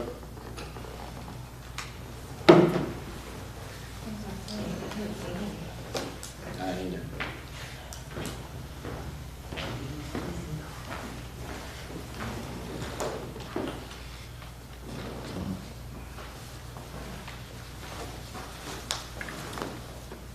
No, we did it last time, Yeah. initial.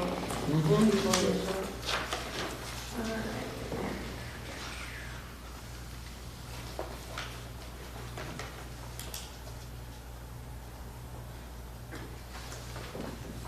So this medicine, Brad, was that dart, is the darting, the tranquilizer?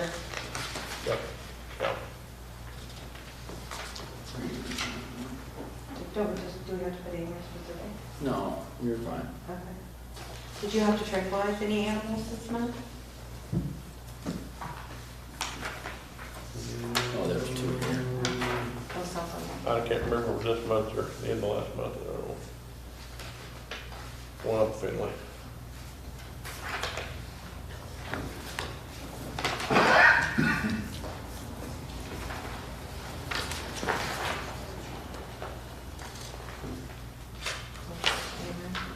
Yeah.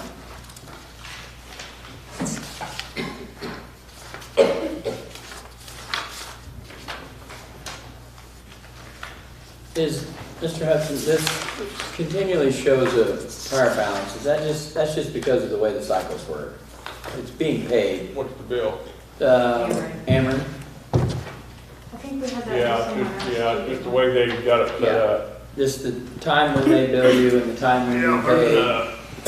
We had this conversation last time, and we assumed that that So was this right. is what you want, yeah. this is- Right. This amount's been paid, it just doesn't show on this bill. Yeah, that's what we thought. Thank you. Okay, so help me understand the fuel bill here. So they get fuel at the highway department? Yes, ma'am. Okay. And then this is his card number, Okay. and then that all goes to him. Then it has to jive on that sheet and that sheet. And this one? Mm-hmm.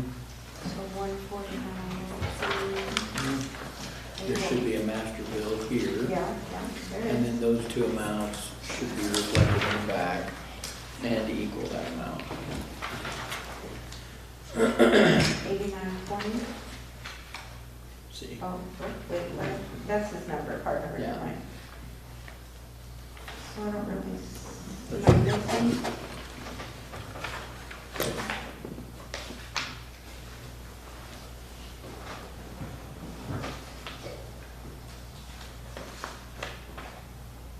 So on this day, all these people got gas. Mm-hmm. Oh, so that's the Total gallons. that. Yeah. That many gallons. Yeah. So it doesn't have a price, it's just a gallon. Mhm. Okay, gotcha. Right, so it's that many gallons, and then those gallons are 22 right there, and see 47. the price of fuel is constantly up and down, Yeah. so. Okay, I gotcha.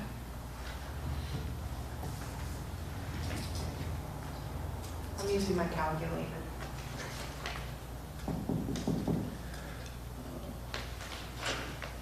Um, 27, should I be doing this? You can, Only because I did not ever done this. one of us, not time, oh, yeah, I'm sorry, you were right, but you didn't have the 4, and you didn't have the 2. Yeah, that's what I'm saying, if you round up, it'd be. And then 22, 63, right? Yeah, Do you have to do it correctly? to get it to penny out, yeah.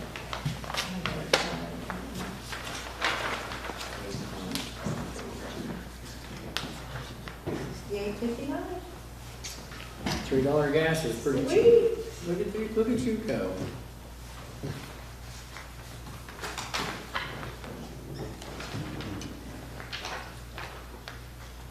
You must have had the easiest day. Hey Brad, what is the 10:11 to 10:30? It's crossed out. That's a humane fund? Yeah. They stuck that on my bill, and it didn't go on my bill, so it was crossed out. Okay, so what do we actually owe on this one then? Because it says amount $361.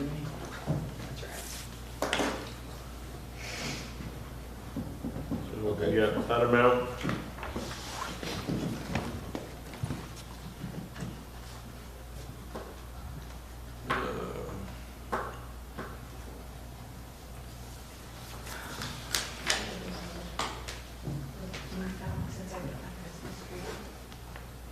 That one's separate. Are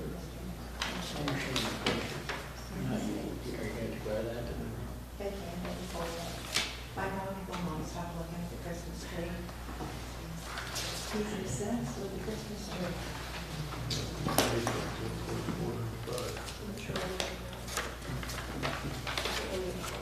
Yeah, I think these are two separate.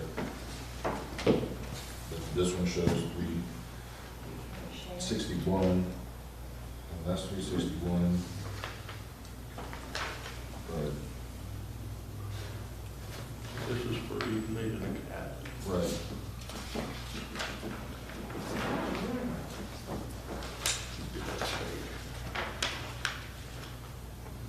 For the chemical.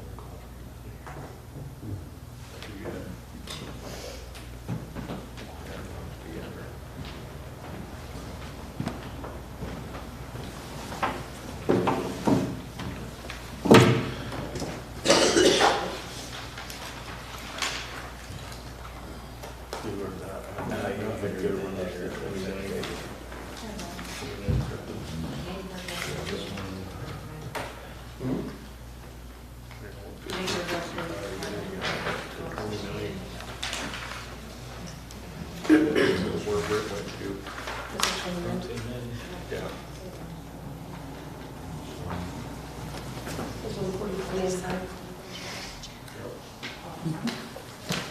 This one.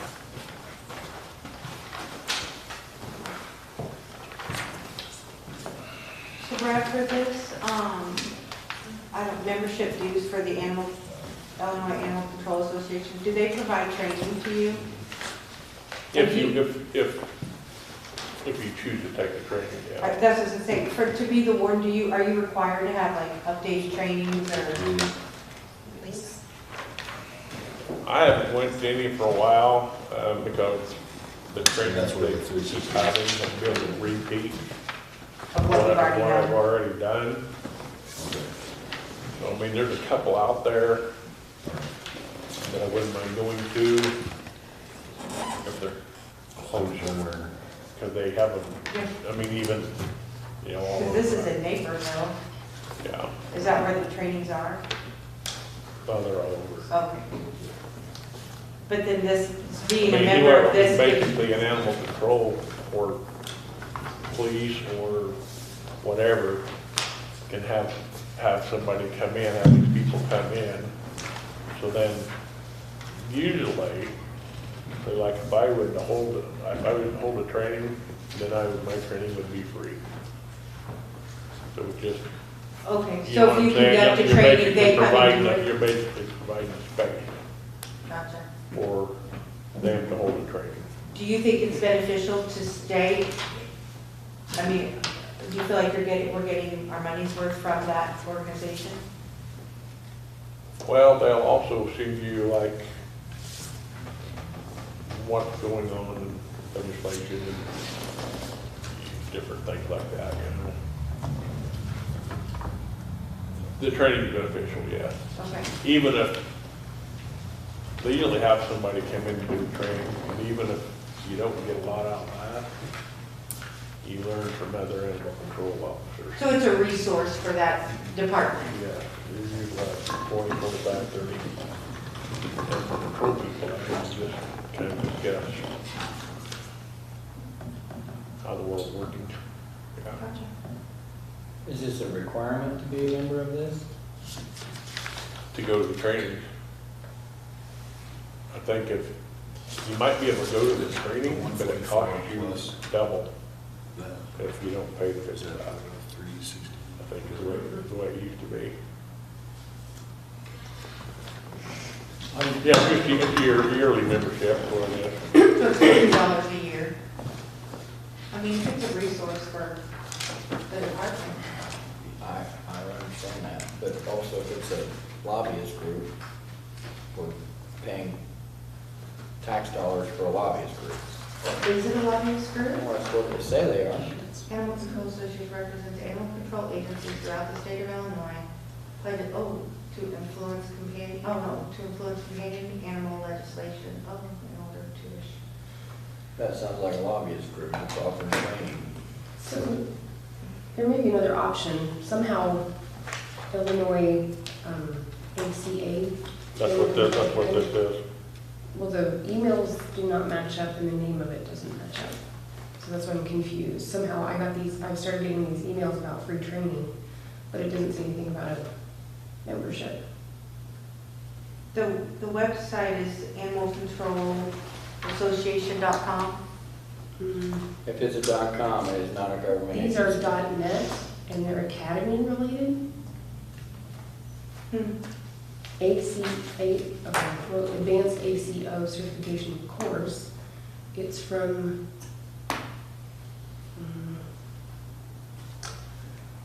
Animal Control and Care Academy is the, I guess, organization. But the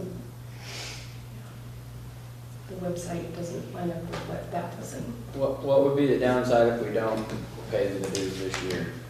Don't go to training. When was the last time you Or went if to you hire somebody else that you want to send to training. They wouldn't be able to go through this organization, but Well, maybe possibly This one has been offered, I've been getting these emails for a month or two, Right. and it's available. And it's the same one. That's the same one. I'm not sure.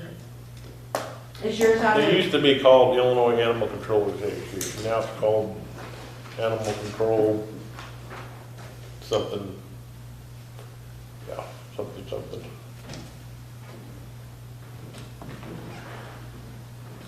Well, should we hold off on this one until we get clarification as to what, That'd be my recommendation. if they're the same, if they're different, which one is?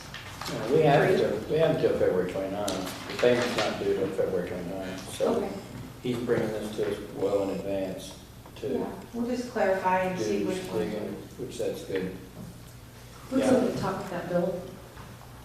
Illinois Animal Control Association established 2005, but then the checks are to go to the Naperville Police Department. Payable to IACA. Where's the training gonna be at? For what? That one. It doesn't say. Say, This is just your annual dues. Yeah, this is just where to go.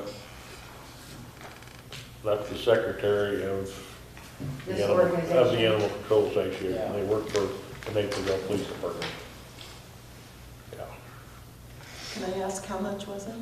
Excuse me? How much was it? $50. Okay. What? Where we could I get mean, it for free. $50, that's, What's that? I'm just saying. And the reason I'm asking, I'm not gonna be here for the meeting next week, so that's why I'm here learning about stuff. I mean, it's $50 Right. for training. Can we make It's a not like motion? it's 500 or. Well, you Lauren know. says though This that is she's free. getting, the ones she's getting are free. Can we make a motion to give each one of us a $50 bill on the way out of this And that's meeting? not what I mean, it's Well, if it's $50 $50 for here, training. $50 there. And if this is the company he's gone with for, what, since 2005? Well, it's a lobbyist organization. They don't lobby for $50, I can tell you that. Well, then they shouldn't ask for application. He doesn't even need to be trained. I think we just need to get clarification on if this is the same one, and if we can get it for free, then we get it for free. And I've had all the stupidity I could take for one night. pay the $50. Yeah, Rick. It is, because, I mean, they Guys called are me joke. about wondering what was going on here, because she had called there concerning training. Well, you guys screw up everything. That's enough. I've not called anyone. Somehow, my email. Somebody called me. No, I'm saying, I have not reached out to contact anyone to get training. I've not contacted any organization to get training. Somehow my email ended up with about 18 others to get information about training. And I'm passing it on. So if there's free training available, maybe that's an option for this instead of $50. And if it's the same thing, then we don't have an issue. If it's different, I don't. They are doing a free online training right now.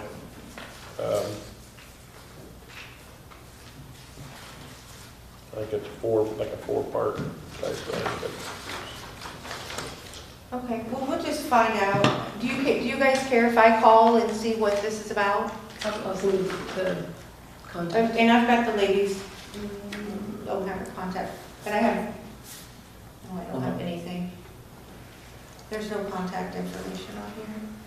There's a person's name, isn't there? Mhm. So, hey Lori, this, the 360-110, You is put everything everything lumped together. It is Yeah. just, this is everything lumped together. It's kind of, No, I mean, we it's don't kind do of that pieced to together. it. No, I, Fair enough, don't if there's a matter. resource for Doesn't you matter that you to me. guys need, I don't have a problem with it, but let's just clarify if we have to If pay it's dues or don't follow not. the issue, just don't let me know why.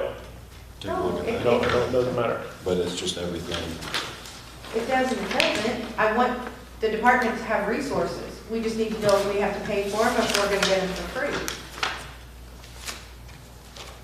I think her and I signed off on those.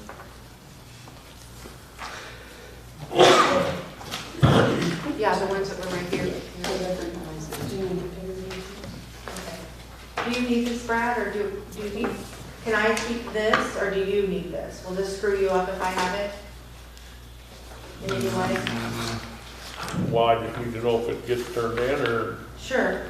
you know, like, right now, I got it wrote down at work that Okay. I've turned it in at that rate. If not, I'm gonna check it off and then I know, Improper for me to- I know we'll go out of my budget. I don't think it is. I don't think it's improper, if you're gonna look into if you're gonna look into the bill, I don't think it's improper for you to have it. Okay. Just for the record, I have this. If anybody needs any information on it, I will have it.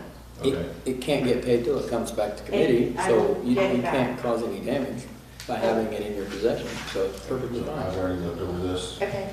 So when you see the 144 down thing, you see the 130, or I'm sorry, 36110, that is all of it lumped together.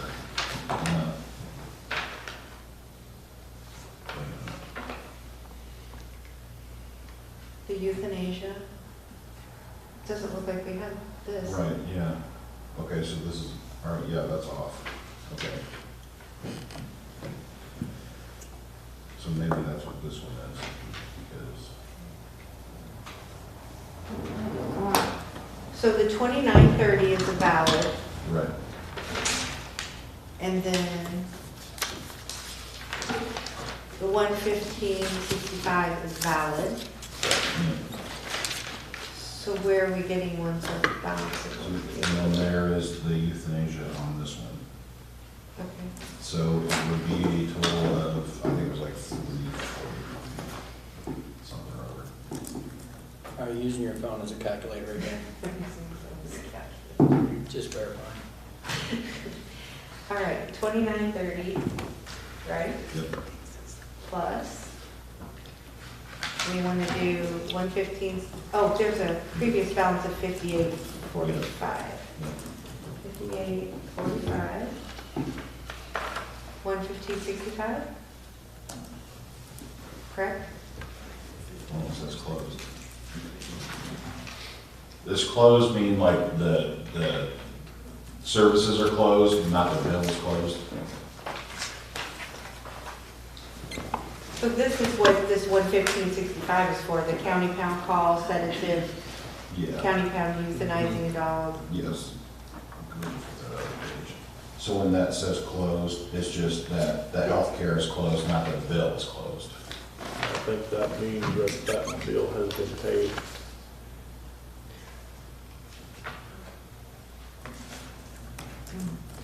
So that's saying that this is the invoice for that bill, so you think this has already been paid? I don't know. I feel like I'm closed not might sure. mean that I'm not those, sure if that number goes with that. Previous balance, 58. Yeah, the invoice But here. some of these got, it was on the statement. One But thing it got pulled apart, One but thing that's been confusing in finance is you have invoices, and then you have monthly statements, and you can't add them together. and, right. So Oh, this is okay. a statement. And some of them And get this is an paid before we invoice. get the new, That's the bill, and statement. it's showing last month on there, but in And that's reality, it's been paid. So maybe that helps. Okay, all right, Okay. I'm tracking now. Now everything makes sense. 'Cause Yeah. I was kind of like with 340 and I didn't know where the 360 comes, so that'll come later or whatever. Yeah. Okay, all right. Okay, so we're good on this Yep, one. so you got 144.95. Am I adding that? Yep, Am I starting from scratch? yep. Okay. 144.95 plus 2930, 29.23 plus 58.45, 5845, right? 45. And then 115.65. 348.35? Yep. Woo, good job, Brad. All right, Did you pull those apart after he had them nicely put together? I did. Would you like a paper clip? Yep. I gave you a fancy Do I clip. need to sign that? Or you already have? Somebody does. Two parties do. Put that clip on it so it doesn't come apart, please. Thank you. It was coming. I'm not getting mad with you. Thank you. I think Lori has to put that in the computer. Don't two people have to sign that? Oh. Well, we got tranquilizer. We got it. That's,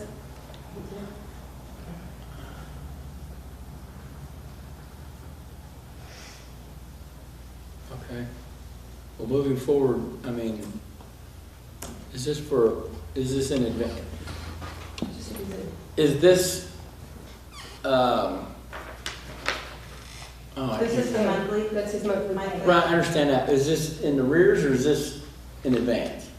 The, claim for Mr. Spessard? Is that Are we for paying- is that for administrator? Yes.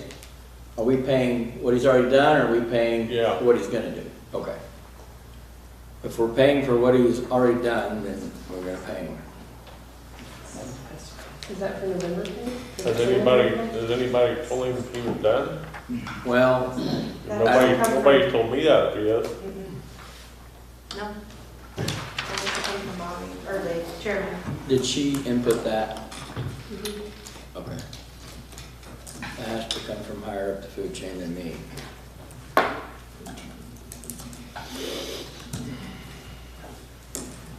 Okay, where are we at? I have 6 claims. Listed in the matter of wisdom that I did. I have And one. which one do you have? The Illinois Animal Okay. Control. Thanks for being here to explain that, Brad.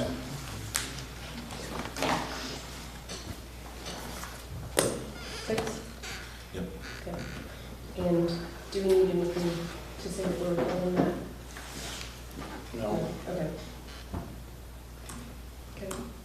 Do the motion to pay the 6 claims? I make a motion to pay the claims. I'll second.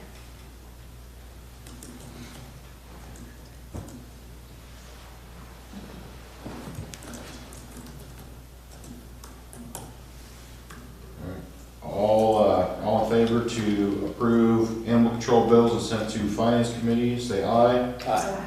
All opposed, same sign. All right. So we are going to skip sheriff's updates because the sheriff's not here. Number 13, EMA department updates. Lucky 13. I didn't even see you walk in, He's been here the whole time. and you're sneaky. Any updates or anything you want to talk about? I mean, sure, I got lots of news, I was on the agenda, but that's not why I'm here. Okay. Well, amongst the new things, I'll go ahead and talk about this. Do you guys know what mutual aid is? Okay. Yes, sir. All right, so the Illinois Public Works actually has a mutual aid network that we are not a part of. I checked with Michael Tappendorf on that. Basically, if we have a tornado or a massive flood or the dam breaks, the first 5 days of mutual aid are free. So we can be a part of that program if we so choose to. What's the cost to be a part of it? $250 a year. And that goes to what organization or entity? The Illinois Public Works Mutual Aid. It's called IPWMAN. I think it's a really fantastic idea. IEMA strongly recommends it for $250 a year. That's a pretty good bargain. Yeah, I mean, it shows dump trucks and stuff, so if they're help paying for. Anything public works related, so, you know. Yeah. I feel like if we ever needed it, we'd get our money back the first day. Instantly. Honestly, I never even heard of this, so. It's pretty new. And what was it, the first 5 days, what? I'm sorry, What was what? the detail of the first 5 days, something? It's free. Like, it's free. You pay your $250 a year, and the first 5 days of response are free. What's the checkbox to activate it? Like, is there a level of disaster or how do you? Basically, the county board chairman would declare disaster, or I Oh, could okay. declare disaster, and then after that, but, Okay. I mean, I haven't looked deeply into it. I was just made aware of it at a Region 9 meeting for IEMA, and I thought it was a fantastic idea, so I thought I would pass it along to you guys. So you can look into it as much as you'd like. If you like it, take it to the county board. If not, no big deal. Would that be, is there a place where that would come out of the 24 budget? That would be a decision for you guys or the board. I mean, I don't think it just hits highways and stuff like that, so I think it could just come out of general funds, but I don't know that would be a decision for It someone could come else. out of highway funds or EMA or like several different places? I don't have the funds for it to come out of me. I mean, my funds are pretty tight as it is. That might be like a contingency or something somewhere. Yeah. We'll have to talk to, that would when we talk to the budget or whoever financed it. Right, like most offices have a contingency of, I mean, I do have a couple contingency of hundred. fund, so I mean, if I absolutely had to, but I don't know. There's a contingency for a reason. right. But, So what's the other side look like? What do we have to supply as a county? that I don't know.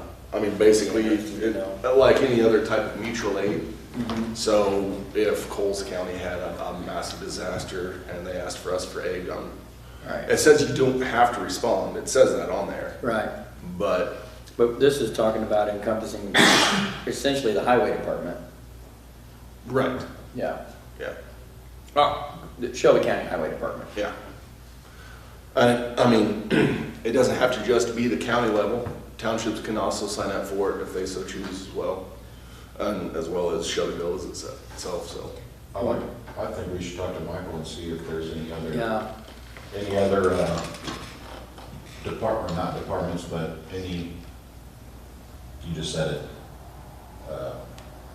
road commissioners or whatever that would want to join also, or that could be lumped into the $250 and it's just countywide. Well, I mean, I know the county can, I just don't know how that's divided up with that program, because I haven't spoken to anybody from the program about it.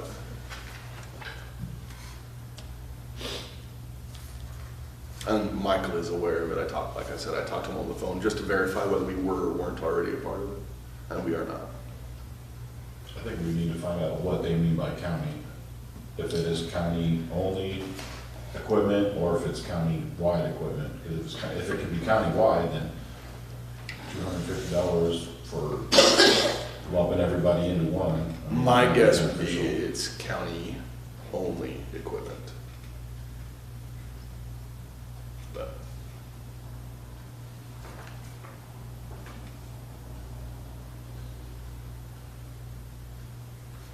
Is that something you could send us? sure. Copy to later? I'd like to see more information on it. Well, it indicates in here that there's efforts to procure federal funds. Right. They're working on getting state and federal funding so that perhaps that due would be reimbursable. questions I would have, I mean, certainly, I'll keep it, would be, you know, as essentially, we're essentially signing up our highway department. Definitely the highway department needs to be keyed in on this conversation and those employees. And then is the county so yes, Coles County would be receiving our resources for free.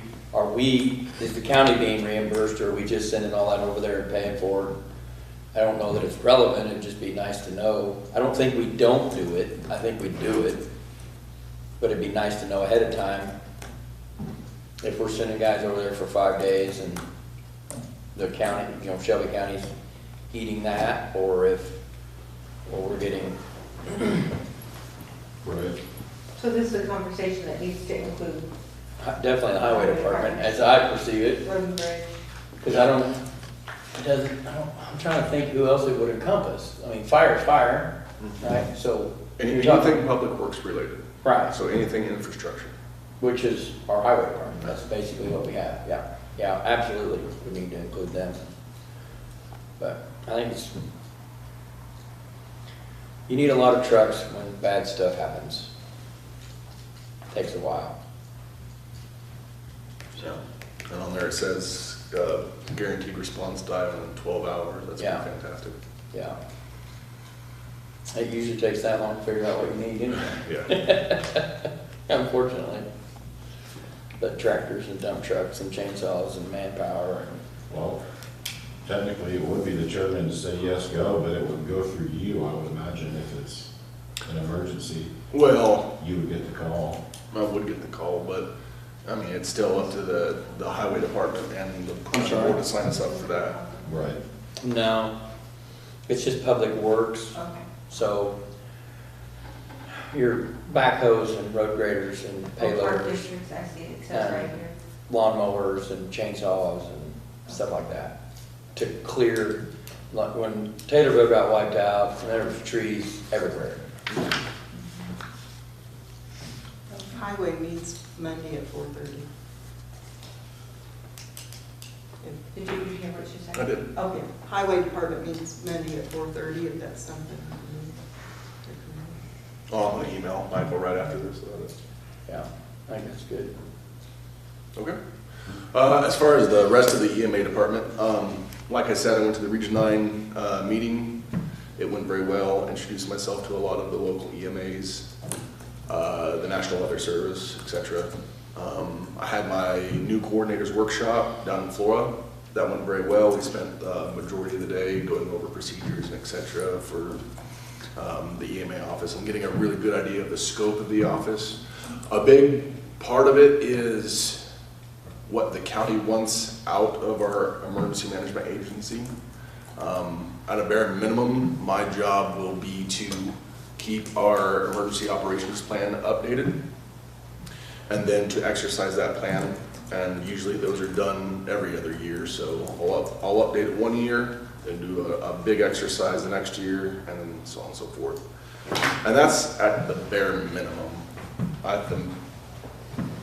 That's where I want us to get before we make any decisions about how much bigger we take this office. But for now, that's my goal is to, and both of those are months long because I have to meet with every single emergency agency in the county, redevelop a plan, and then when it comes to the exercise part, it's the same thing. We'll be having months and months of meetings over that. Do you have any aspirations of some tabletop planning? Today I went to a meeting with Macon County and Piatt County. They were doing a joint meeting with the assistant superintendent of schools there. They were talking about active school shooters. That's one that's on my mind, but more realistically, I'd like to see more towards flooding or tornadoes. I think that, hopefully speaking, would be more geared towards Shelby County. Yeah. Now, how soon can we get accreditation for the EMA? Because what I was told was we don't have state accredit. Yeah. That's a. I'm not sure. Accreditation is also a decision that the county board chairman is going to have to make. We aren't required to be accredited, and if we keep the office small, I don't want to do just the bare minimum, but accreditation only gets you so much. So if the EMA office has a bunch of employees or volunteers, then that really comes into play, as well as any purchases that office will make. FEMA and IEMA will help support that office by up to 50%. So, for example, if we were accredited and the employee there was full-time, they would get half of the salary paid by the state government, and then half their salary paid by the local. And it's the same thing for any other equipment they would buy. So let's say, for example, the sandbags that we have are outdated, and so we could use new sandbags eventually, but if we got new sandbags and we were accredited, they'd pay for half. That's about the extent of the point of being accredited. What was the first training or workshop you said you attended? I have your new coordinators workshop in Florida, but what was the first one you said you It was just a Region 9 meeting. Okay. Thank you. In Effingham. Region 9 being the IEMA region that oversees me. So why would, if there's financial reimbursement, why wouldn't we be accredited? It just depends on how big you want the office to get. But really, that's all there is to it. Training and standards and... There are trainings that I want to have, and there are trainings that I need to have. But as an unaccredited agency, I get to kind of set the bar about how far I want to go. Whereas accredited, the state sets that bar, and it says, this is what you must do. So there's more oversight? Yes, much, much more oversight. Yes. Which isn't a bad thing. No, right. But I think a good goal would be to get that office back up to the minimum standard before we even ever look at accreditation. Because the last emergency operations plan was filed in 2016. So it desperately needs to be updated. I mean, most of the names in that book are old. Well, I'm very impressed by the job that you're doing for the little amount of assistance you've had with coming new into that position. Well, I did the EMA thing because it was kind of a passion of mine, public safety, but You're doing a great job. I'm really enjoying it. It's definitely a challenge. A lot more online training than I was expecting. But it is good, yeah. You have any questions for me? No, keep doing what you're doing. Okay. Thank you. Yeah, sure.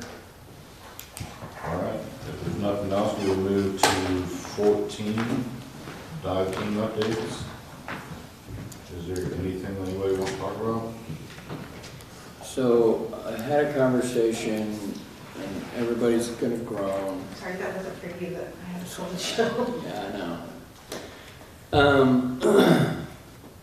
This committee's gonna have to take up one more issue before that ship is properly righted.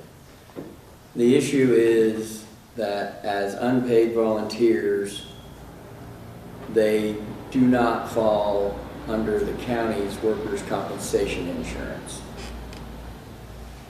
So if a volunteer member that is unpaid were to become injured, they would fall under the general liability of the county's insurance and would be potentially bad for the person and potentially bad for the county. I know at volunteer places that I serve, one pays me $5 on a call, another one pays me $80 on a call.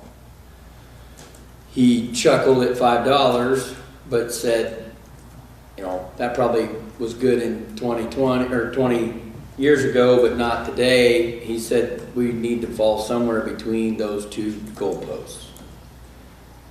And that these volunteer members, when they're responding to calls, need to be paid for doing so. Call it a stipend, call it whatever you want. As long as they remain classified as a paid volunteer, then that does not impact the union. They're not union employees, they're not full-time employees. There's a category called paid volunteer that triggers the workers' compensation insurance. So those members would be properly covered, the county properly protected, and everybody would be good. So this is for an update, this is for conversation. We have to start working on this sooner than later to make sure that people are properly covered. My suggestion, of course, we're going to have to figure out how to fix the budget and change that because we just passed that. And budget amendments can't happen without emergency, so I don't know if this classifies it as an emergency. We have to cross that bridge, but you need to think about what, you know, the budget for that department's small, $25,000. Call volume, as I've researched it, is relatively low. So I don't know, we need to think about it. If something strikes you, let me know. If somebody wants to pick it up and iron it all out, have at it. If you want me to keep plowing. Do they also need to be paid for trainings? So the conversation, I've had this conversation with a couple of other people that volunteer, and I don't have an authoritative answer, but I know with one service I volunteer for, I'm not paid for trainings, but the other one I am. So I don't, and it's the one that I'm paid lower, $5, I get $5 for trainings, I get $5 for calls, you know, it figures out, it figures out to like $700-800 a year. It's not a lot of money, but I'm a paid volunteer.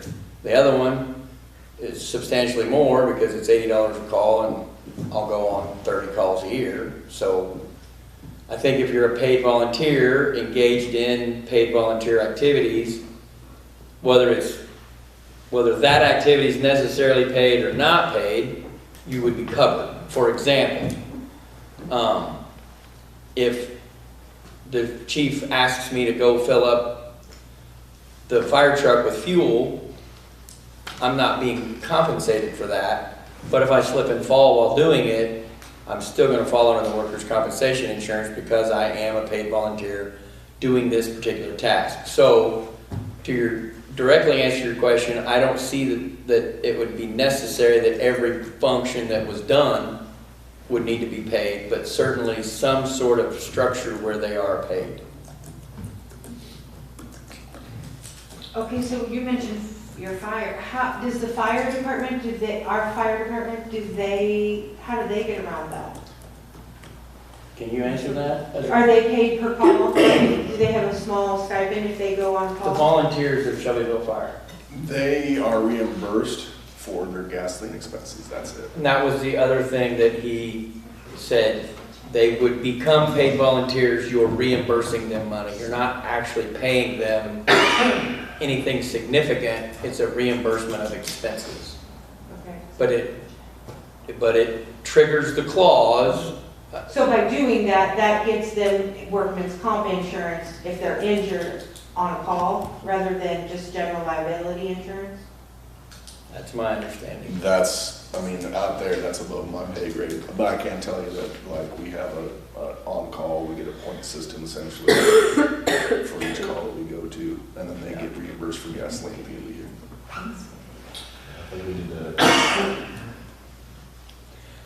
We need to, well, along with the insurance, yes, but we need to figure out, with getting hold of the budget committee and figuring out what we can afford to pay, I guess. Yeah. So anyway, I don't have anything to present, but it's definitely an update that needs to be addressed. Cody did get the application online, so. Any further? Nothing I know of. Without that, we'll move to number 15, animal control updates. Brad, do you got anything? I got a report on the top there if you want to see it. You called me about or texted me about? Yep.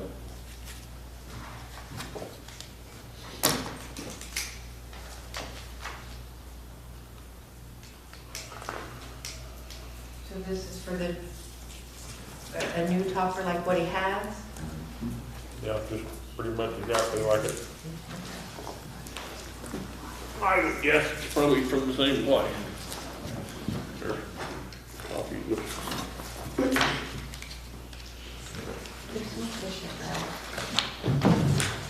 Thank you.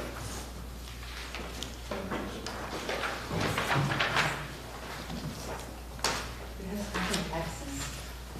Texas? God bless Texas. Oh, my. That's all.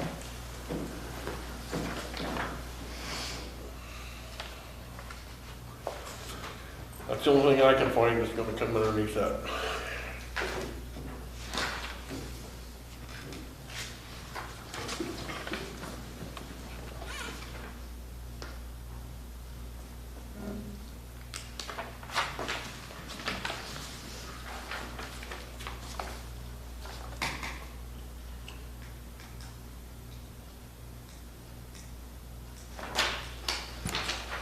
I think we could almost pay Brad, save money, send him down to Texas and have it installed down there.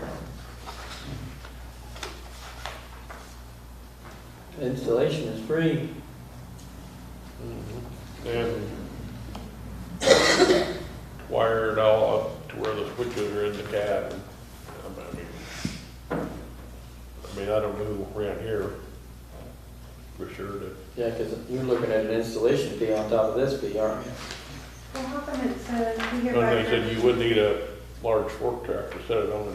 11,000 for installed in Woodson, 11,800 shipped, so that would make the shipping. Now, you would take, if they ship it, you take off the $694.22.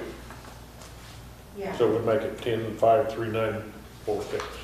Okay, I don't know, on the second page, it just gives you the, Well, they're gonna charge you to crate it. A $500, $600 fee to crate it. Yeah, see, So over if we, here. yeah, if we send it, if we go there with the truck, $694.22 for them to install it on your truck. So it's installed for that price, which is right here. And then it's gonna, the box is gonna be 11,808.78 shipped, because they're gonna charge you for a crate fee. I'll have that later. I mean, it's like $2,000. Plus, when we get it here, we gotta have somebody install it, it's gonna be another $1,000. it just says installed in Woodson. Well, yeah, if you drive it to Texas, road trip. That's right. But I'm saying if we have it shipped, it's gonna be 11,808 plus 1,269 plus another 1,500 when you get it here to install it. Yeah, the smart thing to do would be to take it to Texas.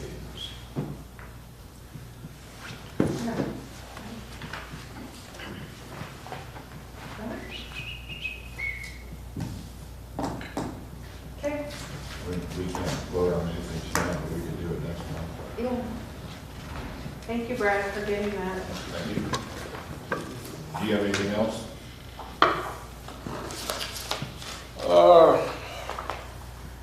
Nope. Well, other than the time clocks are not working. My phone's not working, my computer's not working. It worked for 3 days fine and then keeps saying it cannot connect to the server. Who did that to So me? I got hold of Kelsey and she says, yeah, same thing happened to my guy. Okay. So, I mean, you guys are talking about this app on the phone, I don't know if that's something that would be better, to where if you don't have to worry about a server. You know what I mean, if it goes direct through, Are you comfortable doing that? what's that? Are you comfortable, would you be comfortable using like, do you have that kind of phone to do that? You have an iPhone, don't you? Yeah, and, I mean, he could use the app too. What does it say, servers not what? It's not connecting the, like not connecting the servers when you're trying to bring up the time clock and stuff, it just sits there and spins. Okay. Are you clocking in and out as part of your, Well, I'm an hour employee, so your hourly? Are you on the app or computer or? I do it on my phone through the web browser, and then I do it mostly through the office. Like this morning, I clocked in on my phone as I was leaving from Decatur. So. Yeah, I'll always do it on the computer, but if I get called out after hours, then I'm gonna do it on my phone. So it wouldn't work yesterday, and then yesterday evening, after hours, I got called back in and tried to clock in on my phone, and still doing the same thing. I will send an email as soon as we're done. Were you having problems on the web browser on your phone? Okay, so it's the browser. It did happen at the office once too. Right, but the same web browser. I mean, Right. you go through the web browser, so it's a web browser issue, yeah, okay. Because you don't have the app. So I think last month you told us that the kennel was full. Is it still full? Nope.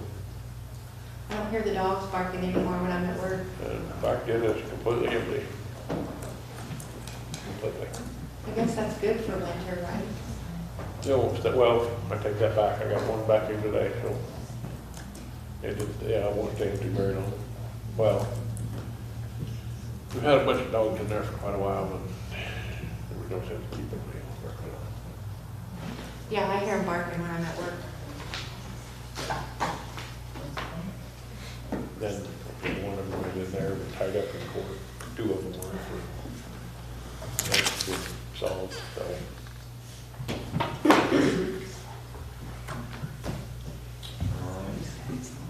If there's nothing else, we'll move to number 16. Brad, you don't have any more?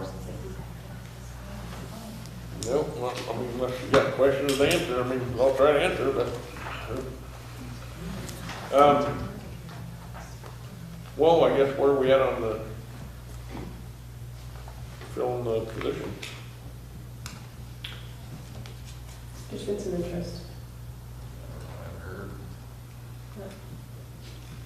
Are we, yeah, I mean, I think we're good to go with that. We just, I didn't know if we were with The job that. description. The job administrative description. Job description is already on the website, Yeah. so it's getting some traffic. There's some interest. Yeah. So maybe you're, seeing what I read, you're hiring a vet for the administrative job? No, there are 4 possible positions. The administrator who is not a vet, the administrator who is a vet, that was the job description that was sent out ahead. There's a Well, I was just deputy reading this administrator. number 6. I think that was if there was gonna be a vet as the administrator, but I don't think we're gonna be able to find a vet to kind of do that. That's a pretty full responsibility for a licensed practicing vet to take on a part-time paid position. It's most likely not going to happen, but we needed a job description for it anyway, and then for the warden. So there are 4 possible job descriptions that we needed to get on paper and ironed out to make sure that everything that needs done is assigned to somebody. And that everybody knows what their roles would be if it was, depending on who is sitting as the administrator.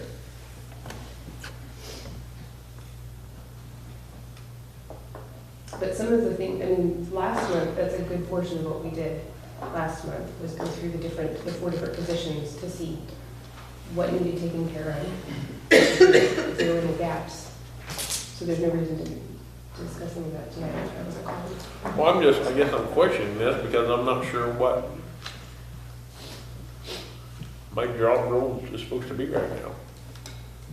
Well, I was just saying, I was told it was illegal for me to be doing some of this stuff, and the 3 months later, and I'm still doing it, so that's what I'm wondering, if I'm still supposed to continue doing what I'm doing, or if I'm not. I think we need to be careful about something that's illegal. There's nothing illegal about you filing paperwork. It would be illegal for you to order medication as a vet if you're not a licensed vet. To my knowledge, I don't know that that accusation has been made, so I'm not sure what you mean by illegal. It wasn't following the, it wasn't in compliance for a warden to be doing all administrative things. Like, is it your responsibility as a warden in the union to hire and fire people? That, I think that was what the question was how much are you supposed to be doing? So this was done to separate everything into what is in compliance with statute. And a good portion of that was already dealt with last month. Mostly, most importantly, is that the administrator, part-time position, job description was passed by this committee and the full board, and it is now being published on the county website. So when the administrator is appointed by the county chair, then they will know what they're actually supposed to be doing.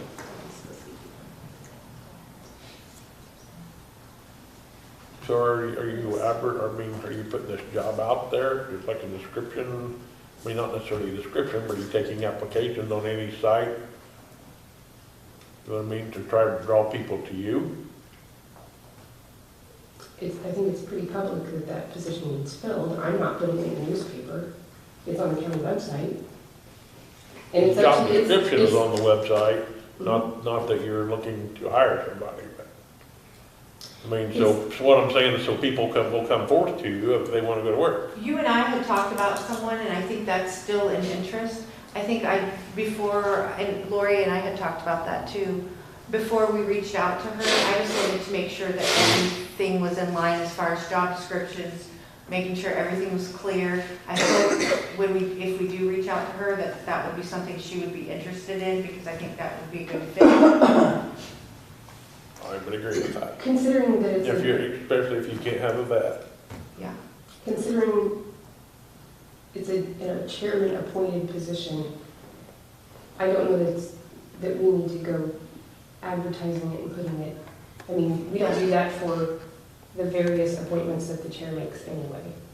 But we've taken on the responsibility to clean it up, to sort it out, to make sure that that is clearly defined and compensated to help make an easy transition. And that's really all I have to say about that. Okay, well, I'm just under the impression what I'd been doing was illegal, so I didn't know didn't know why I keep doing what I'm doing, or you tell me what I'm supposed to do again. Well, you presented us with 2 different job descriptions, so if that's what you have, unless you've been told it's different by an administrator, I would keep doing what's on your job description that you brought a couple months ago, in my personal opinion. Well, I brought 2 of them, but. Well, I mean, I don't know which one you want to go by, but you made them, you So, got them, I'm you just, put them. okay, well, we're still working, going. All right, so we will move on to number 16, old business. Hopefully tomorrow, I should get a call from Upton Associates on the window progress. The guy I talked to did say that they were talking about it on Monday, but he could not verify exactly what it was. So, hopefully tomorrow I can have something to send out in an email to update everybody on the progress of it. So we will go, unless anybody has anything else for old business? Sorry, you said old business? You said old business? Yes. So we will move on to number 17, new business. Does anybody have any new business? Actually, no.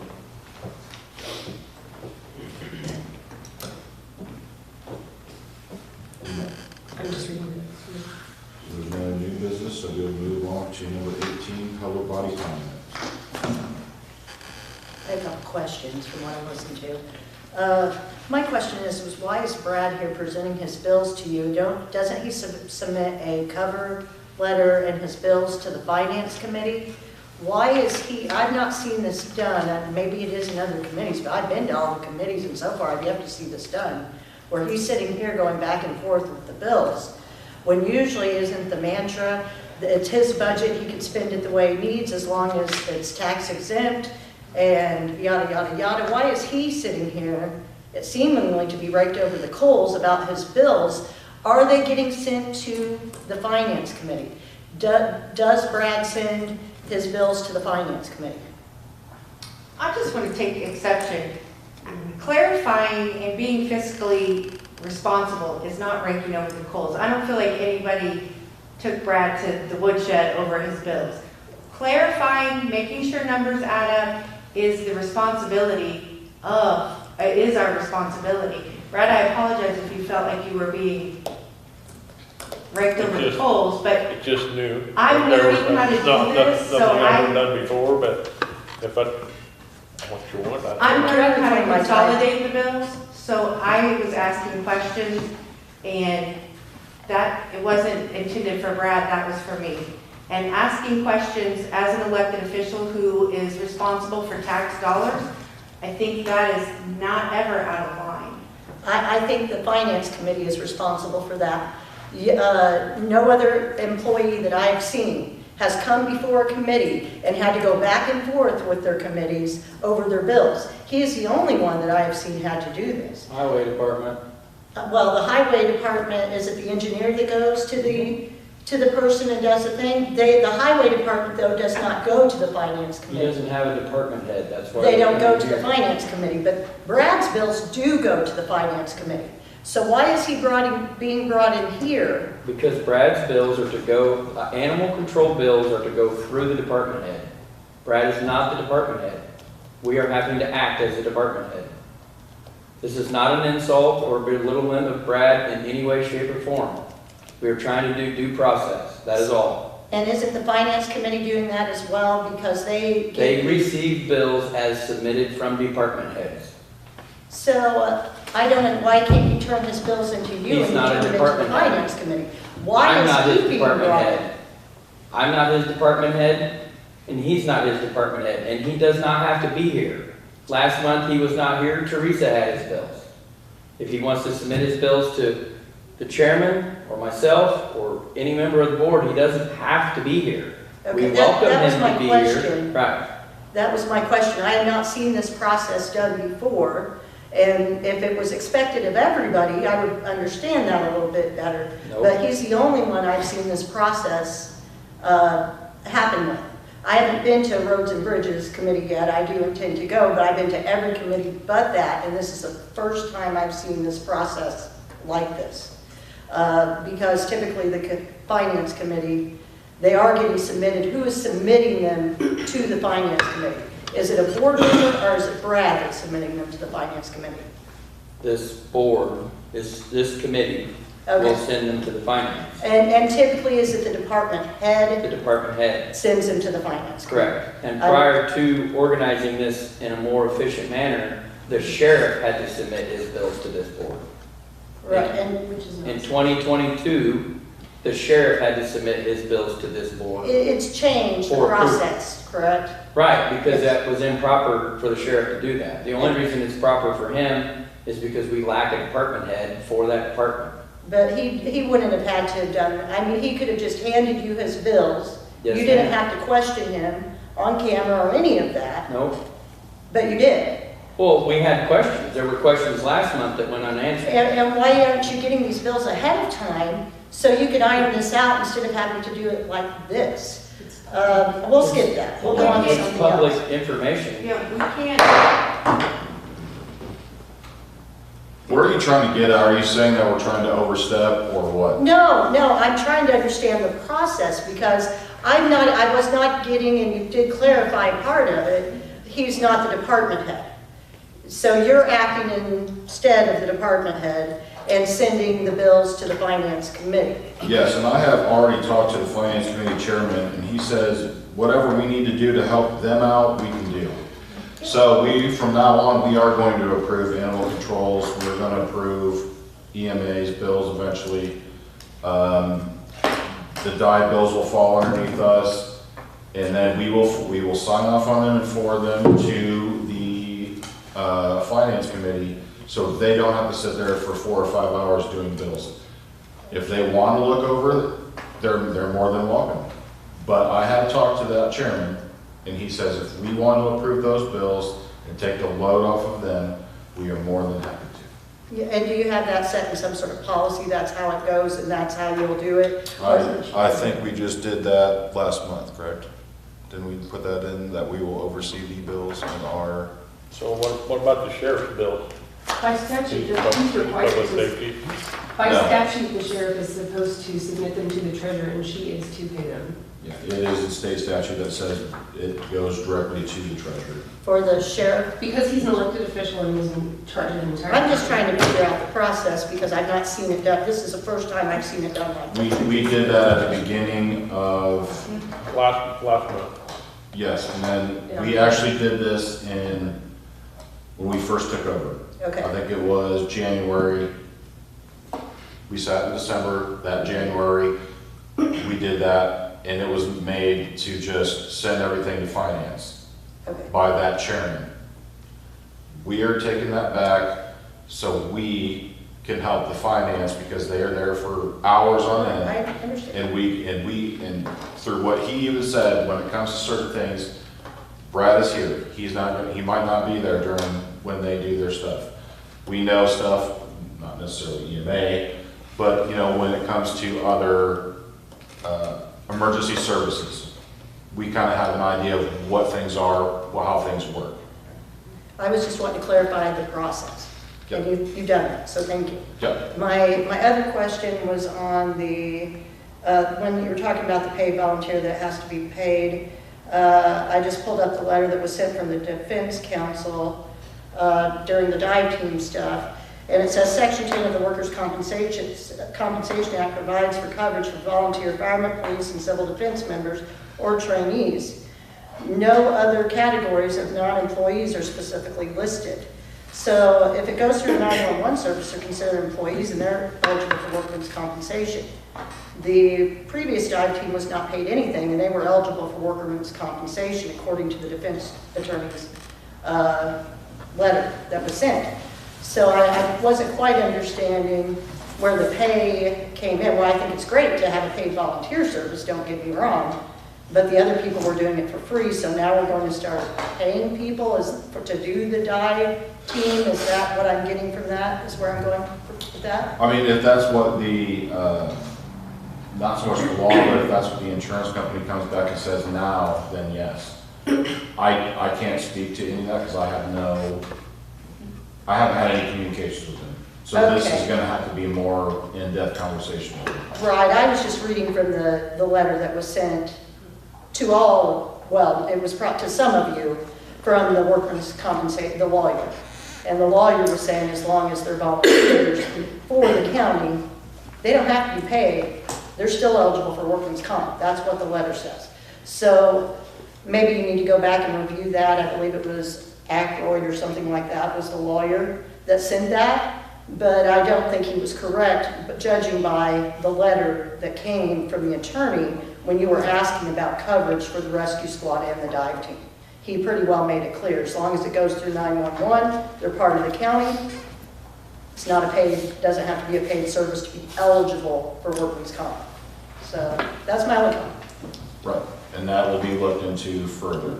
Okay. I can't speak on that because I just right now. But yes, that will come. We'll hopefully by the next committee in January we should have more information to pass on. Like for the workman's comp and yes. And well, can you? I'm not sure if you could do that, but would you be able to get a copy of that and probably have it? I think you do have it because I think you sent it to me. What the letter from the lawyer that talked about workman's comp and the eligibility. It's been a while ago. Yeah. But you do have that, and it's partially what I read. And so I don't know why any of that would change between now and then, because they were basically saying, hey, if they're volunteers, they're covered with workman's comp. That's what the letter said. Yeah, we So- will look further into that. Okay, I appreciate it. Thank you very Yeah, much. no problem. Thank you for the clarification on Yep. how the bills worked. I appreciate that. Yep. This was quick. Tell me I don't have to be here. It's not a requirement. If you don't want, I mean, if you don't want to. You're welcome. Yeah, we're not gonna tell you not to come. I would like for you. Well, you'd requested those quotes. I Right. told you you wanted to get, so that's why I'm here. And somehow I gotta get you the bills. Yeah, we'll do You a, know what I'm saying? But if there's something I've got going on, which last month was deer season, that's what I had going on. right, And I'd rather been in deer camp for years, so that's what I did. But- right. So that's what I need to know. Do I need to be here, do I not? That's totally up to Because if you. if We're I'm not gonna required to tell be you here, not to. I'm clocking in. I would clock in. That's what I'm saying. If I'm required to be here, then I'm clocking in. You're not required to be here. I mean, if you That's just okay, like. that's what I'm saying, though. If there's Scott, something you need, you guys need to request it so I can make sure I get it to Jessica or Erica or you or before this meeting, just like these quotes and the bills or. My personal opinion Because there may is, be sometime I I don't. asked you for this, and you brought it, and you explained to us, so I would assume that you should be clocked in. That's my personal opinion. Okay, with that, have you looked at it, up any other, because that's the only thing I can find is gonna come in underneath that price. The only thing that I have seen that would be anywhere near that was for farm animals. And that's really it, so. Probably a limo line, Huh? probably a limo line that they make a lot of those. Is it Nyla? Well, Iowa was the word. Yeah, it was in I Iowa. have limo line maybe too, but the one I was getting originally was Iowa. Yeah. So I don't know if that's.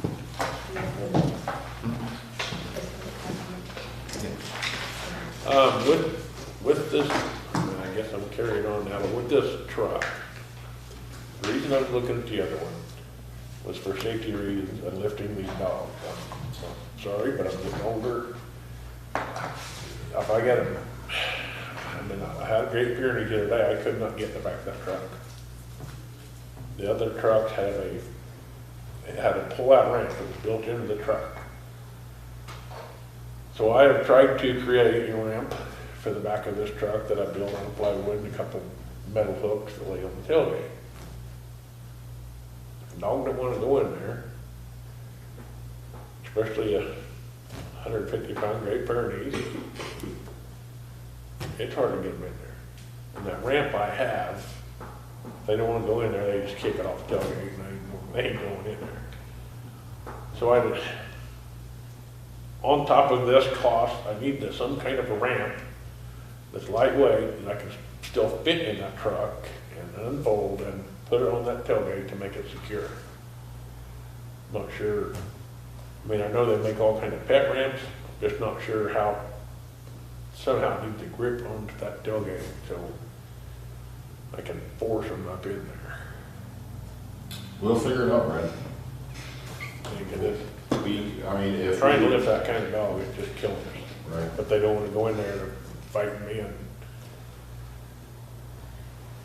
You know, this is what we used to do with horses, but like we put a hook and eye on the horse trailer and a rope, and you run it kind of behind them while you would have him on the whatever. You put it right underneath their hind end and pull. And then you run it through the other hook on the other side of the trailer, and you hold it and you pull it, and it pushes them up in it, and that way you're not by their mouth necessarily. I mean, we used to do, that's how we used to get horses in a trailer that didn't want to. I get that, but. Yeah, you're kind of holding the dog on a pole. Yeah, right. Brad can do it. Right. And He's capable. they're trying to bite at you. A horse is not necessarily trying to bite at you. Well, you don't know. Well, some, but They ran over by a couple of them. I know. Anyways. I mean, that's something we probably have to consider is getting how to help get the animals up in there. No more public, so would public body comment over? Yeah, I guess, unless you got something. No, can we read the I'm not minutes? public either. You're public. Can we read the minutes and go home? We will move to number 19, reading of minutes, discussion, and vote. Lori, you have 3 minutes. I will try. Thank you My voice for being goes up. here. Thank you for being here. Call to order at 6:13, roll call with 4 present, Julie, Sunny, Cody, and Lori. Sunny made a motion to, and Lori seconded, to have Cody as committee liaison to work with the sheriff on courthouse window project, passed with 4 yeses. Julie made a motion to recommend to full board to declare probation 2000 Chevy G3500 Express VIN ending in 819 as surplus. Cody seconded, passed with 4 yeses. Recess at 6:16, back in session at 6:17. Sunny made a motion to recommend to the full board to declare Sheriff's Department 2009 Chevy Impala VIN number ending in 615. Julie seconded, passed as surplus. To recommend that as surplus. Sorry. Julie seconded, passed with 4 yeses. Sunny made a motion to recommend to the full board to approve vehicle mileage sheet for animal control. I'm sorry. Yes. Sheet for animal control, dive and rescue. Lori gave second. Discussion was that this is to be reported to Public Safety Committee monthly. Sunny withdraws his motion. No action was taken. Sunny motion to recommend to the full board use of $100,000 in ARPA funds obligated for the 2024 fiscal year for squad equipment purchases. Julie seconded. There was discussion about it being 2 additional vehicles. It passed with 4 yes votes. Julie made a motion to discuss purchasing the needed phone app for timekeeping in Sheriff's Department. Lori gave second. Discussion was the app should be easier to use all around, waiting for CIC for a total dollar amount to add to the quarters, and wanting to add it to the quarters package. Julie amended the motion to recommend to the full board to include sheriff's needs with the quarters package. Amendment was passed with 4 yeses. Motion to pass with 4 yeses. Sunny made a motion to approve animal control bills to send to the finance company per the Public Safety Committee rules. Julie seconded, passed with 4 yeses. It includes Ace Hardware for $39,913. Shelby County Sheriff's Office for fuel, $149.02. Ameren, $192.63.